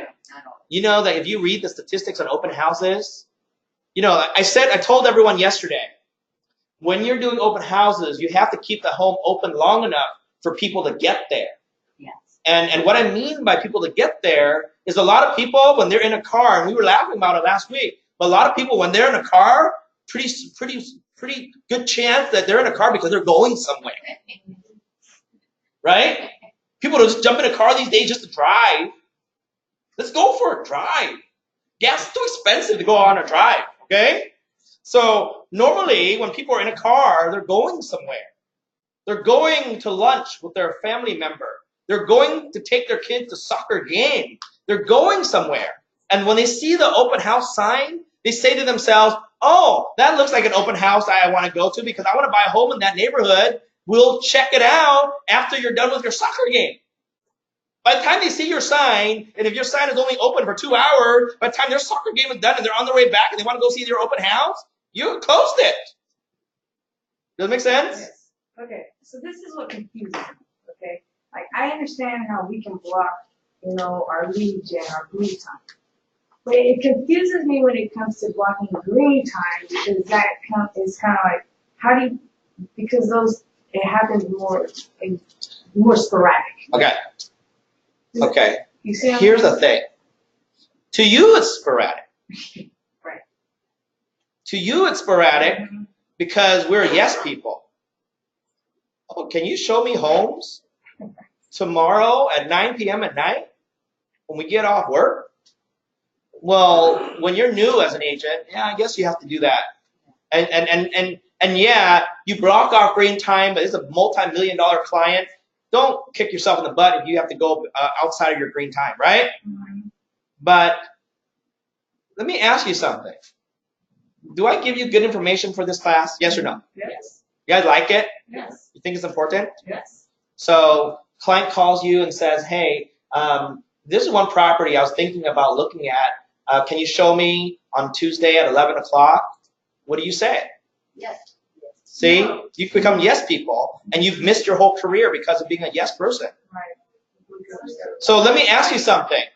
It's your kid's birthday. Okay? You take your kids and their friends out to a movie, and right when you get to the movie, your client says, put everything down and go show me this one property. What do you say? The client said the property's not available. And said, I'm at my kid's birthday party. I'm with all their friends. We have a movie. We're here at the theater right now. So can I show you today at 4? Oh, sure, no problem. See, a yes person said, kids, you're off on your own. I didn't go show a property real quick. Okay. The professional says, hey, I'm actually with my kid's birthday party right now. I can't do it right this minute, but we're going to be done with everything by 4. Can I show you today at 5? Or my showing times are on Sundays. I can schedule to meet with you there at the property tomorrow because I'm scheduled. My Sundays are my showing days. Does it make sense? You have to get to the point where you walk the dog or dog walk you. You walk and I'm not calling your client dog. I'm calling the industry, your business. Are you in control or are you always on call? Does that make sense? Okay. You have to get to that point where you sort of want to know the days you want to show and the days you have for your family, or else your life becomes hectic. Does that make sense? Yes. Agents, I'm always there for you no matter what. But I don't care what agent you are, top producer, not top producer, have someone that want to hire, you ask Robert, hey Robert, can you meet me at the office to meet one of these agents on Saturday? I said, no, I can meet on Monday through Friday. That's it. But they can only come on Saturdays. Well, I'll send my assistant to meet with them on a Saturday. Or I'll do a conference call with them on Saturday. I'm not going to be here on Saturday. It's just not on my schedule. Dog don't walk me. Okay, does it make sense? Right? Agent, you that tough? You don't want to join? Then don't join. I have 300 other ones. They're joined because they like me. Okay, so don't join. Okay, does it make sense? All right. Get to the point where you walk the business. You control your business. Not can business control you, or else you'll not be happy. Does that make sense? So, or else you'll not be happy. Okay. So, but if you're going to control your business, then you need to control your success. Every one of you. If you're not making the amount of money that you want to make, then that's because you have no clue how much money you want to make, and you have no clue what you need to do to make that kind of money. Okay? All right? Next week is goal setting. Okay, so don't miss that next week because I'm going to show you how to accomplish all of your goals next week. Next week is goal setting, and next week I'm going to teach you something that's very powerful. It's called compression. It's the ability to take big goals and turn it into a bunch of small goals. So as long as you can accomplish all of your little small goals, eventually you'll accomplish the ultimate big goal. Does that make sense? Because sometimes your goal is so big that you don't know how to get there. Really. Sometimes the goal is so big you don't know how to get there. Okay? Or sometimes the goal is so small that once you get there, you didn't accomplish much. You see, you guys understand that? Okay? So next week we're going to do goal setting, okay? Goal setting and really working on your plan. And all this is part of your plan. But this is the most important part of your plan is you need to see what your week looks like and you need to fill up the blue time. Okay? You need to fill up your blue time. Now, I'll give you a sample. As I'm talking, you need to start filling up your blue time, okay? There are 5 activities that each of you have to have in order to be successful, okay? Each activity, and you have to answer yourself. So right now, on some room right there, please write down your 5 activities. Write down your 5 activities. Right now, everyone, write down 5 activities. Okay, we're going to talk about your activity. Because now that you're putting your blue time together, okay, right now, only going to focus on blue, right? That's the point, okay? Right now, you've carved out blue time for your week. Now, let me ask everyone something. How many people in here carved out less than 1 hour of blue time? Because, you know, to be honest with you, I'm going to be perfectly honest with you. How many persons in here in this room have a full-time job? Raise your hand. Okay. I know that Mike's a nurse. I know that you're a college professor. What do you do? Ballet. Ballet. Okay. So when you have a full-time job, and that's what you do as a breadwinner for your family, the most important thing for you, Henry, is you got to know when you have time to carve out. Is that right? That's the most important thing. Is Michael, you have to say to yourself, you have to know when do you have time to carve out. So let me ask you something. How many hours of blue time do you have carved out? I can do like on the days that I'm off, I can do like 3 hours, 3 to 4 hours. Okay. Do you know what days you're off? I know ahead of time, yes. Okay. But it's not always the same? It's not always the same. So you have a tough one. Except Tuesdays, I typically have Tuesdays off all the time. Okay. So do you have Tuesdays carved out for blue too? I know you carve it out for my class, but you carve it out for blue? Yes. So what's the time you carve out for Tuesdays? Well, if I'm doing Facebook or any e-time type stuff, I do that in the morning, like 9 to 5, 8 to 10. So I have to come here. So can I ask you something, Michael? 8 in the morning to 10 today, did you do e-time? Yes. Honestly. Well, I did. What I did was research for my client, research properties. So that's not e-time. I'm going to tell everyone something, and I'm not picking on you, but it's a good lesson. If you carved out 8 to 10 in e-time on a Tuesday, and you spent some time looking for property for a client, believe it or not, that's not e-time. Does that make sense? That's not blue time. That is the classic mistake that we have to not make. Because looking for a property for a client that you already have is yellow. Does it make sense? Looking for a property for a client that you already have is yellow. I have a question. How does that make you money? You already have the client. Yes. Because I'm having a hard time with that. I have a lot of buyers right now, and so they're walking me. And then I have a couple transactions. So it would be yellow time if you're following up on Yellow time if you're following up on your escrows. Because it doesn't get you any more clients. Okay? Remember, guys, look, blue time activity is an activity that can bring you more clients. Blue time activity is not you looking home for a client you already have. Blue time activity is not you showing a client a home. Because it's already the same person. a blue time activity is very important is because it keeps new prospects coming into the door. You guys understand that?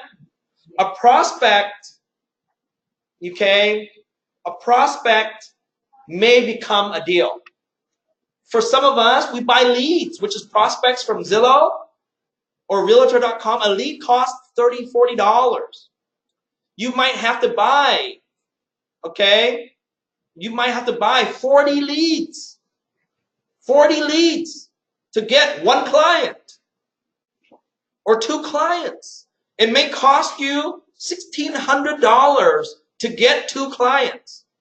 But each client makes you $10,000 a client. So you've spent $1,600 to make $20,000. Does it make sense? You got to turn this business to a science. Remember what we talked about last week? So what I'm trying to tell you is this, because I'm going to turn this to science. Write down your 5 activities, and then let me show you how. Okay. Let me explain.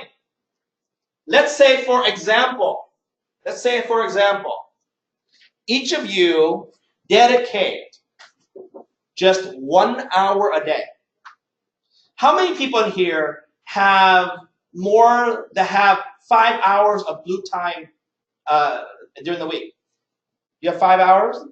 How many people here have 10 hours of blue time a week available? Okay. How many people will have 15 hours a week of blue time? Because if you're full-time real estate, you should have at least 40 hours a week. Does it make sense? And if guys, if you have 40 hours a week available because you do real estate full-time, don't call yourself a full-time agent and have 2 hours a week of blue time. You guys understand that concept? If you are willing to work 40 hours a week, you should have 20 hours a week of blue time. Is that right? Because 50% of your available time, remember I said the formula, 50% of your available time should be dedicated to blue. So I want everyone to understand something. I need everyone in your carve-out to carve out the number of hours you want to work in this business that you're going to dedicate to work for yourself. If you carve out 40 hours, some of you will go hog wild, carve out 50 hours. Some of you will say, I want to only work 30 hours a week, carve out 30 hours. Whatever you carve out for the entire week, I need you to carve out at least 50% of that towards blue. Okay? Because I'm going to give you a success formula here. Okay? Check this out. So, you decide to carve out 5 hours a week on e-time. Let's say you carved out 5 hours a week on e-time. Okay? Let's say you carve out 2.5 hours 2 times a week. You carve out an hour 5 days a week. Okay? It's better to carve out. I'm just telling you about e-time. E-time is better to carve out an hour a day. 5 days a week, carve out an hour a day, 8 to 9 every day. Now let me tell you what e-time is. E-time is very powerful. Okay? E-time is just a blue activity that has to do with E is electronic. Okay? E is email. E is e-texting. E is Facebook. E-time is Twitter. E-time is Snapchat. E-time is YouTube. Okay? That 1 hour a day. And if that 1 hour a day starts at 8, ends at 9 a.m., then right at 8 a.m., you need to start. Don't start at 8:01. Don't start at 8:15. Okay? I'm going to show you how to do it. Right at 9, shut it down.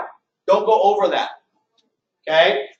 You have to treat the blocks of time like an appointment. Okay? Don't be late for it. Okay? Try not to go over time. Okay? Because you know why? Very important. I want you eventually to be able to turn it into a science, saying, I could do this much in an hour. I will do this much every single time. I do 5 hours. So let's say, for example, 8 to 8:15, I send out, I do all my likes on Facebook. 8:15 to 8:30, I send out a personally drafted email to 10 of my friends. Okay, 8:30 to 8:45, I post a quick, I post something on Snapchat, whatever, and then 8:45 to 9, I jump on my Berkshire Hathaway back office and I send out a couple of special marketing pieces on Berkshire Hathaway back office. I do that 5 times a week. Okay? Oh, because I do that 5 times a week, okay, every week I get 30 leads, 30 responses. I get 30 responses every week. Okay? Times 4 weeks, I get 120 responses. Of the responses, let's say 10% of those responses I turn into leads. So I get 12 leads a month from my e-time, and of the 12 leads a month, I close 2 deals. So every month from my e-time, I close 2 deals. I have agents that because of social media, they'll get up to 60 deals a year from their social media. Okay? The thing is that e-time, that's one activity that let me ask you something.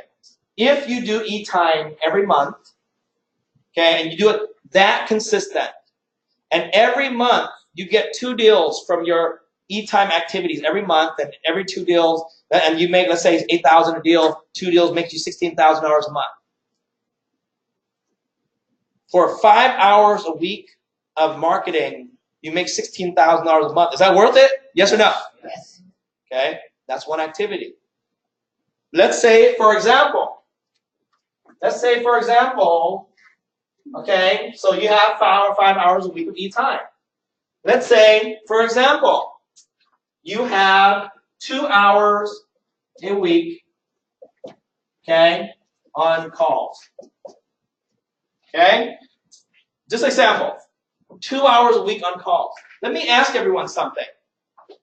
Does any of you have a set time that you make your business lead calls every single week? Does anyone have a set time you make it every single week that you actually schedule in that time? What's the time do you have? It's Tuesdays at 4 p.m. And have you been doing it? Or you just started doing it? I did. I Wait. It sounds like you're not very sure. Did you do it? No, I do, but I'm not getting a lot. Like, I only have 5 people. One of them closed, but I don't Well, wait. know. How long have you been doing your 4 p.m. calls on Tuesdays? So the last month has been intensively kind of sticking to it. And then you have... And how many hours of calls do you make? 1 hour? 1 hour. Do you start at 4? I start at 4, and if it's delayed by 10 minutes because of some issue, I would just Why do you delay by 10 minutes? When you pick up your kids, do you delay by 10 minutes? No. But the last month has been holiday, so if somebody comes into because I have the office at home, so somebody comes in the room and interrupts me. Well, then don't get interrupted. You tell that to a bunch of No, lock your door. You know, the thing is, I've dedicated what has been positive is we had been training on the social media thing. Yeah. So I switched up and did a whole new Instagram to kind of focus on that. And that's another hour a week, and I've gotten about 2,000 followers. And oh, great. So you're spending an hour a week, you got 3,000 followers. Imagine you did 5 hours a week on that. How many you get? You see? You know, no, I'm not trying to be smart. What I'm trying to do is say, hey, look, if 1 hour a week of doing the Instagram gets you 5,000 followers, imagine if we did it consistently 5 hours a week or 4 hours a week, or the time that you spend. Does it make sense? What I'm trying to get to everyone is something. Is you will be amazed when you dedicate time to do something and you really turn it into an appointment. Don't be late for your appointment, and don't go overtime on your appointment. Don't overcommit to it. The reason I say that is one time I trained someone to do calls. They spent 8 hours in one day calling like 300 people. They got so burnt out they never made calls again for the rest of their life. Man, it's like me telling you, oh, hey, let me teach you how to run on the treadmill. So you buy the brand new treadmill, and that day you ran 12 hours on it. You broke your foot, got a cramp, pulled a muscle. That's it. You can never run on the treadmill again. You sold the treadmill the next week. You guys understand that? So the important thing is, okay, the important thing. So Nizreen, congratulations. I love it that you're doing something. Now let's turn it into a very solid schedule, right? Turn to something very solid. All of you. If you say, I'm going to make 2 hours a week on calls, my power calls, okay? What I need you to understand about your calls is this, and this is very important, is I need you to know how many people can you call in an hour, okay? I need you to know how many people can you call in an hour, okay? I need you to keep track of how many good leads you get from that 1 hour calling. Because you're calling, see, your activities aren't important, okay? They don't count unless you can measure it. And you can never measure something if you don't have a solid schedule. Does it make sense? Because this is what I want you to be able to do. 2 hours a week on calls. How many calls can you make? Oh, I can make 30 calls in an hour. Because people sometimes don't pick up the phone. I just leave a message. Okay? So that means that I make 2 hours of calls in a week. I make 60 calls a week. Okay? In the calls that I make, I get 10 interested parties. Of my 60 calls, I get 10 interested parties. And so per month, I get 40 interested parties of 40 good conversations. Of the 40 good conversations, I get, let's say, 6 leads. And of the 6 leads, I get 1 deal. So, and 1 deal equals $8,000. So, my 2 hours a week of calls, I hit 30 calls an hour. I hit 60 calls a week. Okay? I hit 60 calls a week. Okay? I get 10 interested people a week. I get 10 good conversations, not interested, good conversations a week. It leads me to finding maybe six potential clients every single month. And of those good calls, I get 1 deal from it. So now I have 2 deals I get each month from my e-time. I get 1 deal I get each month from my calls. But I'm only working 7 hours a week on that. Can you afford 7 hours a week? Yes or no? Yes. But that's because now you're doing active things. Like, for example, people say in working out, well, I just want to work out. But you don't put a schedule to it. If you said, oh, I'm going to run on the treadmill 20 minutes a day, 5 days a week. Every single time I run on treadmill, I burn 300 calories. So I'm burning an extra 1,500 calories every single week. That's one activity. Second activity, I hit the gym 3 times a week for an hour each time. At the gym, I hit my chest one day, chest and arms one day, I hit back and shoulders another day, and I do legs and abs another day. So we need to make it habit. Yeah, because you need to schedule in the habit. Yeah. Our kids have a habit of going to school. Okay, we have a habit of watching our favorite show that comes on at the same time each week. You need to get into the habit of making sure that you do your favorite activities every single week at the right time. Because, see, the reason why it's very important that you do it at a very specific time is if you are always erratic, you don't know where your success is coming from. You understand that? 5 hours worth of activities. I'd be so surprised, okay, if you do 5 hours of e-time every week focused on e-time and you don't get at least a deal a month from it. If you do 5 hours e-time, you become the social media king that you can't get a deal from being a social media king. There's a 7-year-old kid that's making $20 million a year. I showed you the article last week. Ryan Tory Reviews, 7-year-old kid is the #1 YouTube earner in the world. Make $20 million a year. You know what he does? He just plays with toys. His mom takes him. Now he has his own toy line, actually. Now he's going to make millions on his own toy line. But he made $20 million a year. It's just on Forbes magazine. You saw the article I pulled up last week, right? $20 million. You know why? We need to find clients like that. Right? Let me ask you something. How do you think, let me ask you something. How do you think he makes $20 million a year? How do you guys think that? Huh? No, No, it's not from the toy side. Maybe he makes a royalty on it. I don't know. But I'll tell you this much, okay? If you don't understand how YouTube works, now it's time to understand it. Okay? Okay. It's so easy for him because now you make money from when you post a YouTube video and you have a YouTube account. When you post a video, okay, every person that views the video, okay, normally is given an ad at the very beginning of the video. Does that make sense? If the people click on your video and the ad pops up, you might get a penny. Just 1 cent. Because the people that paid for that video, let's say Toyota, or in this case, things related to toys, Hasbro, right? They'll pay YouTube, which is owned by Google, okay? They'll pay Google 10 cents for that video being played. You guys understand that? And of the 10 cents of that video being played, all right, Ryan will receive 1 penny. It's okay. Google's happy. Without that video, they wouldn't have had 10 cents. So Google will keep 9 cents, pay Ryan 1 cent, right?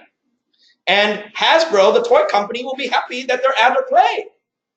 So Ryan will make 1 cent a video that's being played. But you know that every time he posts a video, he'll get 2-3 million views. You guys understand that? He'll make $50,000 for one toy review. So he consistently puts out 2 or 3 toys a day. It only takes his mom, because these toy reviews are 5-10 minute long videos. She gets a camera, says, here's your new toy that all these toy companies send you for free to review. Do you guys understand that? These days, do you know that the toy company, when they send them a toy to review, they'll probably send them a check for $50,000 to review that toy. Okay? So he gets these toys that are like in brand new boxes in this room, and every day they'll have time to review 4 or 5 toys. Hey, Ryan, here's a new toy. What do you think? I don't like it. But the thing is that these reviews are viewed 3 or 4 million people. You guys understand that? And all these ads are being put in front of just viewers. And so he makes money from every video that's posted. He'll get a penny every time it's open. It's open 3-4 million times every time. You guys understand that? That's how it works. You know, there's that group of Asian people in LA, and they just they're young people. They say funny things to each other. They'll play that game Twister. They'll play Twister, okay? They'll just play Twister together. My kids watch that stuff all day, hours.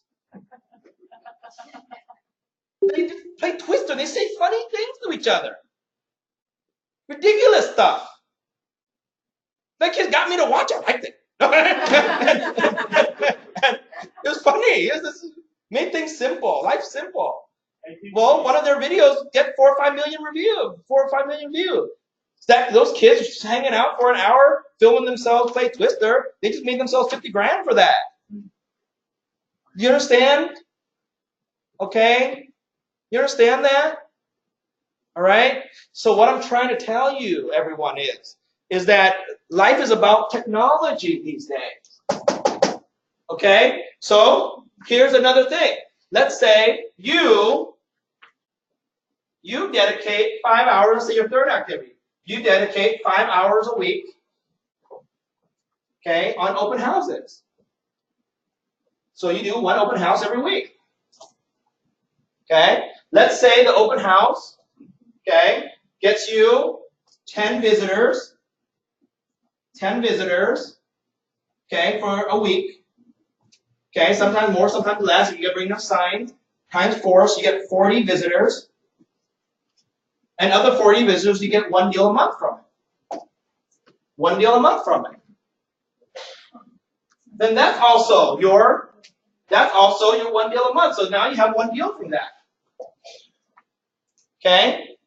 And so you have 3 activities, and you potentially have 4 deals from those activities. See, just like a good workout routine, you just need to find 4 or 5 activities you want to do every single week. And you want to see if you found an activity that's cashed in for you. All we're looking for right now is in your schedule, what are the 5 activities that you're going to do? And what day are you going to do those activities, right? What day you're going to do those activities. And on those activities, yeah, I'm listening to myself now. He's watching me on the video, okay?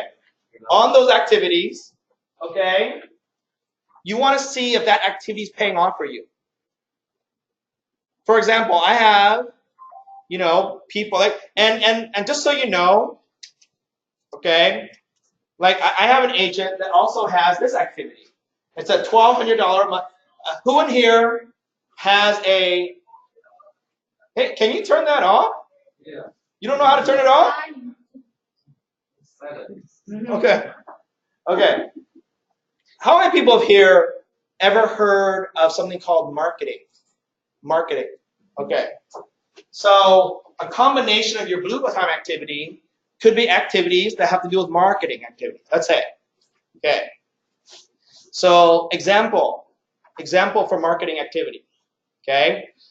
Marketing activity sometimes takes time to marinate, or sometimes you get an instant result. Okay? For example, an instant result marketing activity. Okay? An instant result, and I see you guys packing up. Oh man, I'm running out of time. Okay, let me tell you about the $1 million idea then. Okay. But man, isn't that crazy how 2 hours could fly like that? So I have to resume this, okay? But does everyone have your calendar? Yes? Yes. Okay. And everyone, you program some Bloom Time activities. You got to keep to those activities. We're going to still work on this a little bit next week and do some goal setting, okay? But I'm going to show you a concept. It'll take me 10, 15 minutes, all right? But it will change your life. I want to share with you a concept called cash flow, okay?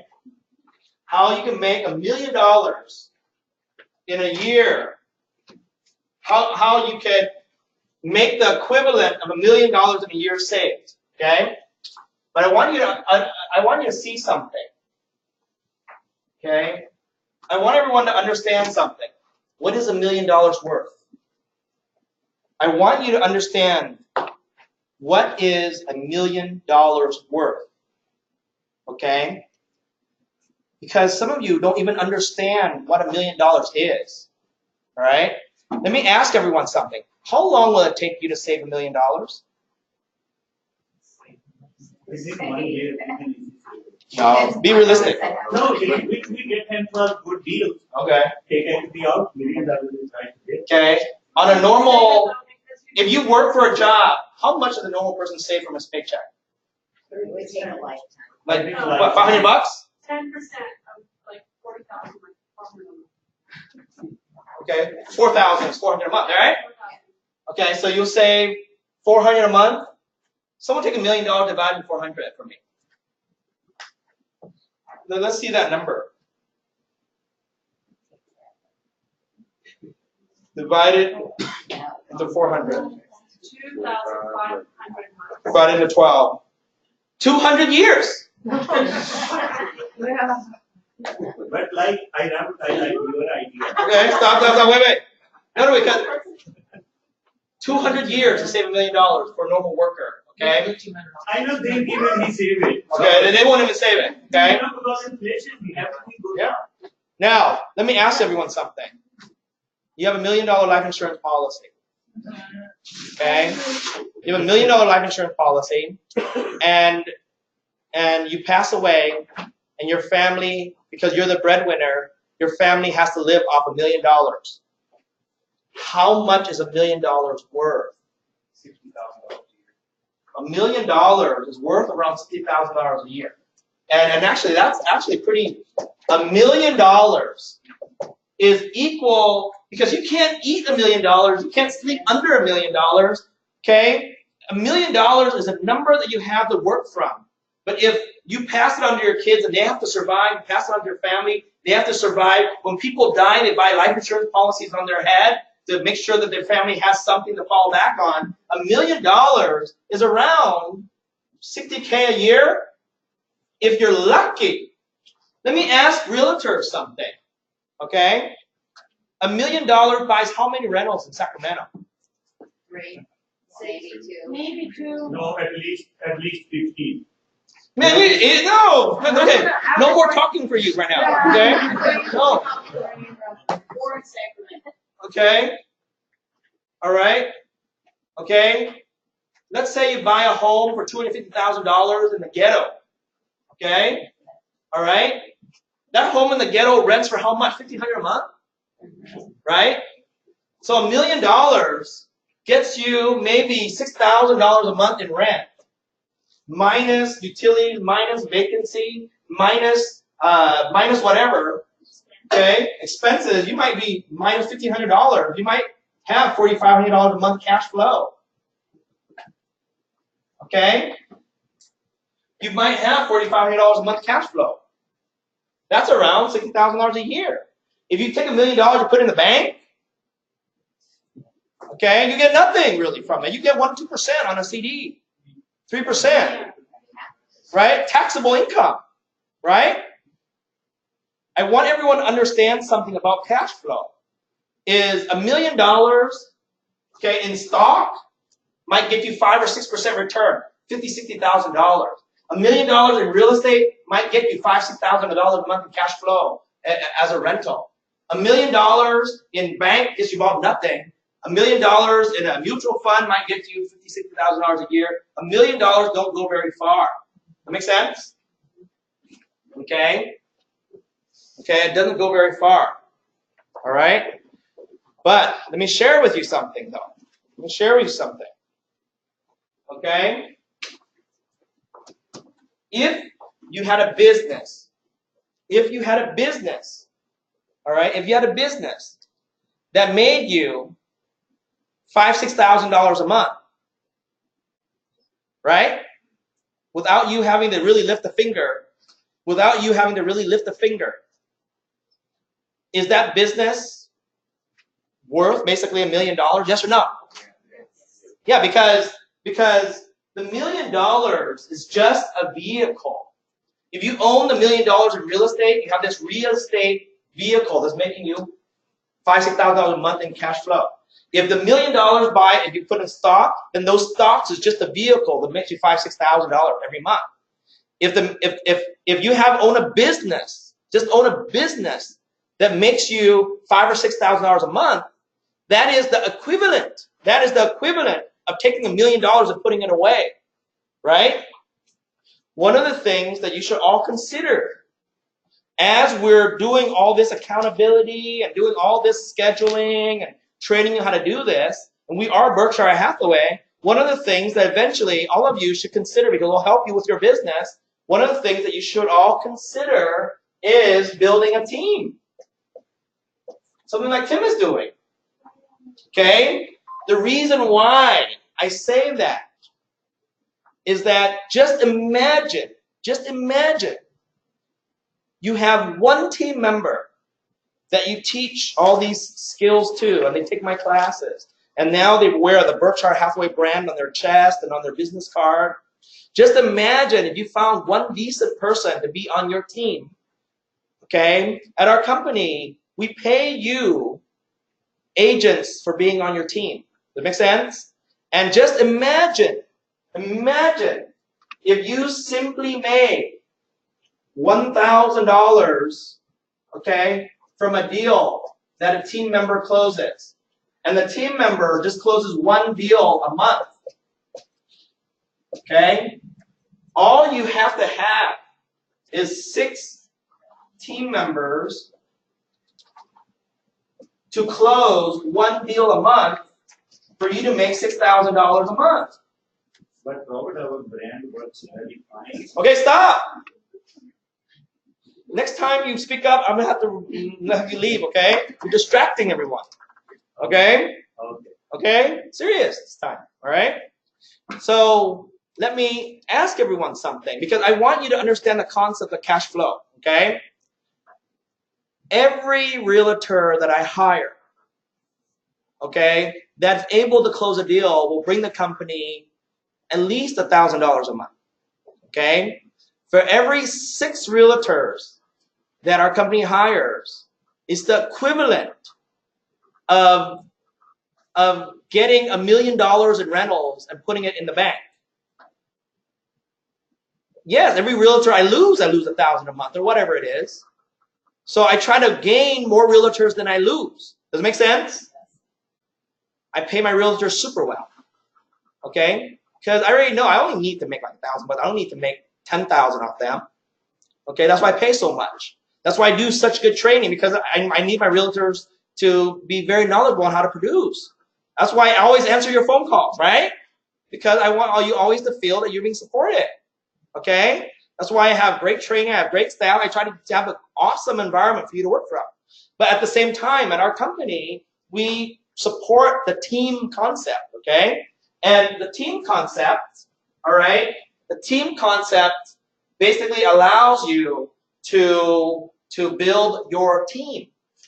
How the team concept normally works, if you build your team big enough, I basically just split my profits with you on your team, okay? If your team member brings in for me $2,000 a month, I give you one, I take one, okay? It's very easy. It's no different than me teaming up with you to go open an office down the street.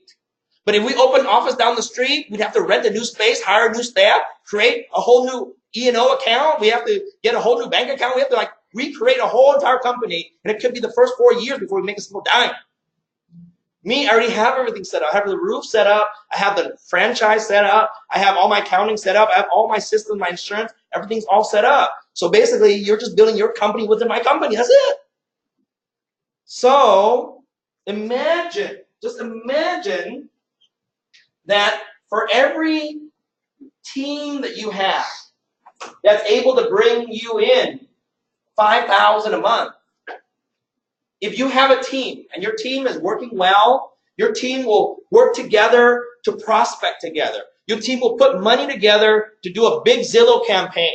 Your team will get together and go do open houses together and help each other out for all that kind of stuff. A team can do a lot of wonderful things. A team, most importantly, can hold each other accountable, right? But the team leader who gets the team together, if the team leader is able to bring in $5,000, $6,000 a month, see, $5,000, $6,000 a month, if you owned a business, you might have to put $1 million into the business in order to get to the point where that business is making you $6,000 a month. Does it make sense? Right? You can put $1 million into a restaurant and lose money in the restaurant for 3 years. And finally, when the restaurant starts making money for you, it'll make $10,000, $15,000 a month for you. Right? It costs you $3 million to get a McDonald's franchise, and the average McDonald's franchise makes you around $15,000 a month. Okay? Income net to you at the end of the day.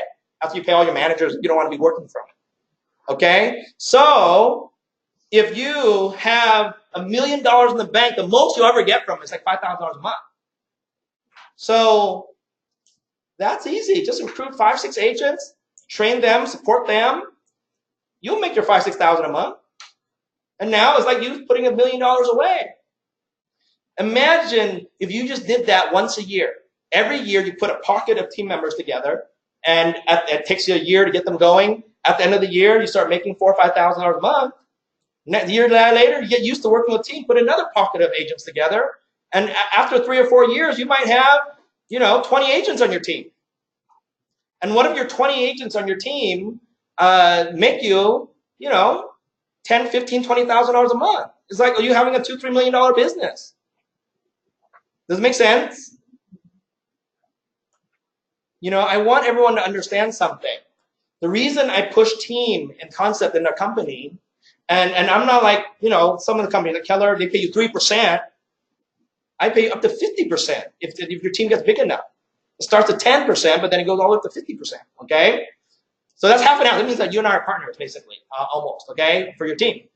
But what I'm trying to say is the team is not just about you being able to profit from your team. It's about you guys working together and have cohesiveness.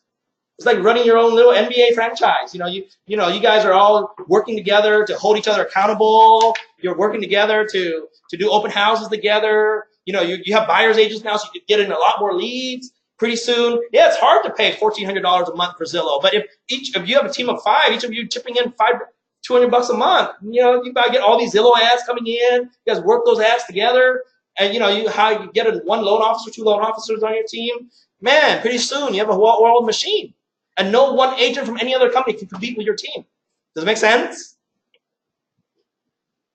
So the most important thing to understand is to understand the power of residual income. A lot of people see $1 million as this crazy number that you'll never get to. If you look at it as you're saving $400 a month, it'll take you 200 years to save $1 million. So yeah, it's a number you'll never get to. Most people have never put away $1 million before. But I want you to understand something. Even if you had $1 million in the bank, that $1 million is not worth a lot. Okay? That $1 million has to be working for you in order to be worth anything. It's only a number on a bank statement. Okay? If you have the $1 million working for you, the most that can work for you is $5,000 a month. Does it make sense? If you have your $1 million that you saved working for you, if someone had died and gave you $1 million, the $1 million is only worth $5,000 a month.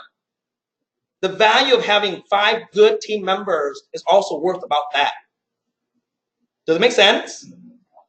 You see? So do you want to save $400 a month for the next 200 years? Or you want to spend 1 good year of your life building your team? I don't know. I don't know. But I know this much. I know there's a lot of 20-something-year-old college students coming into the work world that don't have a job. I know that a lot of those students that have degrees are very smart people with a lot of blue time on their hands. Okay? All right? You know, we're the adults in the society. There's a lot of millennials. There's a lot of 30-somethings and 20-somethings out there that would love to be part of a Berkshire Hathaway office and learn what you're learning right now. So maybe do yourself a favor and start looking into making your team better here, because it will have a big emphasis on your production as well. Make sense? Yeah. All right? See, over here, we teach you new ways of being successful. Make sense? All right, I see you all next week. We do some goal setting and we'll finish up on this, okay? All right.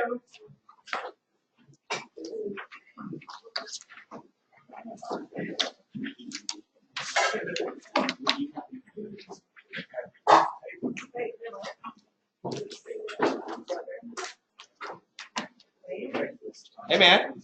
4 games in a row. I was there last night. You imagine we actually beat Phoenix like we're supposed to? Well, imagine we should have beat Phoenix. We should have beat the Lakers. We should have beat Portland last time. We should have not let the lead slip against the Warriors. Man, we could have been on a 10-win streak, man. It's crazy though, because I calculated we should win. We should win 5 of these games. We still want to win ones. Still have the message, still covers. Yeah. I mean, we can win 5, 6 out of these games. Yeah. Then we're 8 games. Yeah, that's pretty crazy.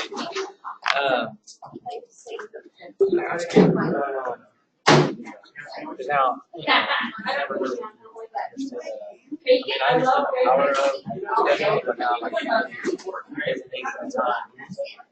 And I just think that I have to figure out every day. Every day is going to be a little different, but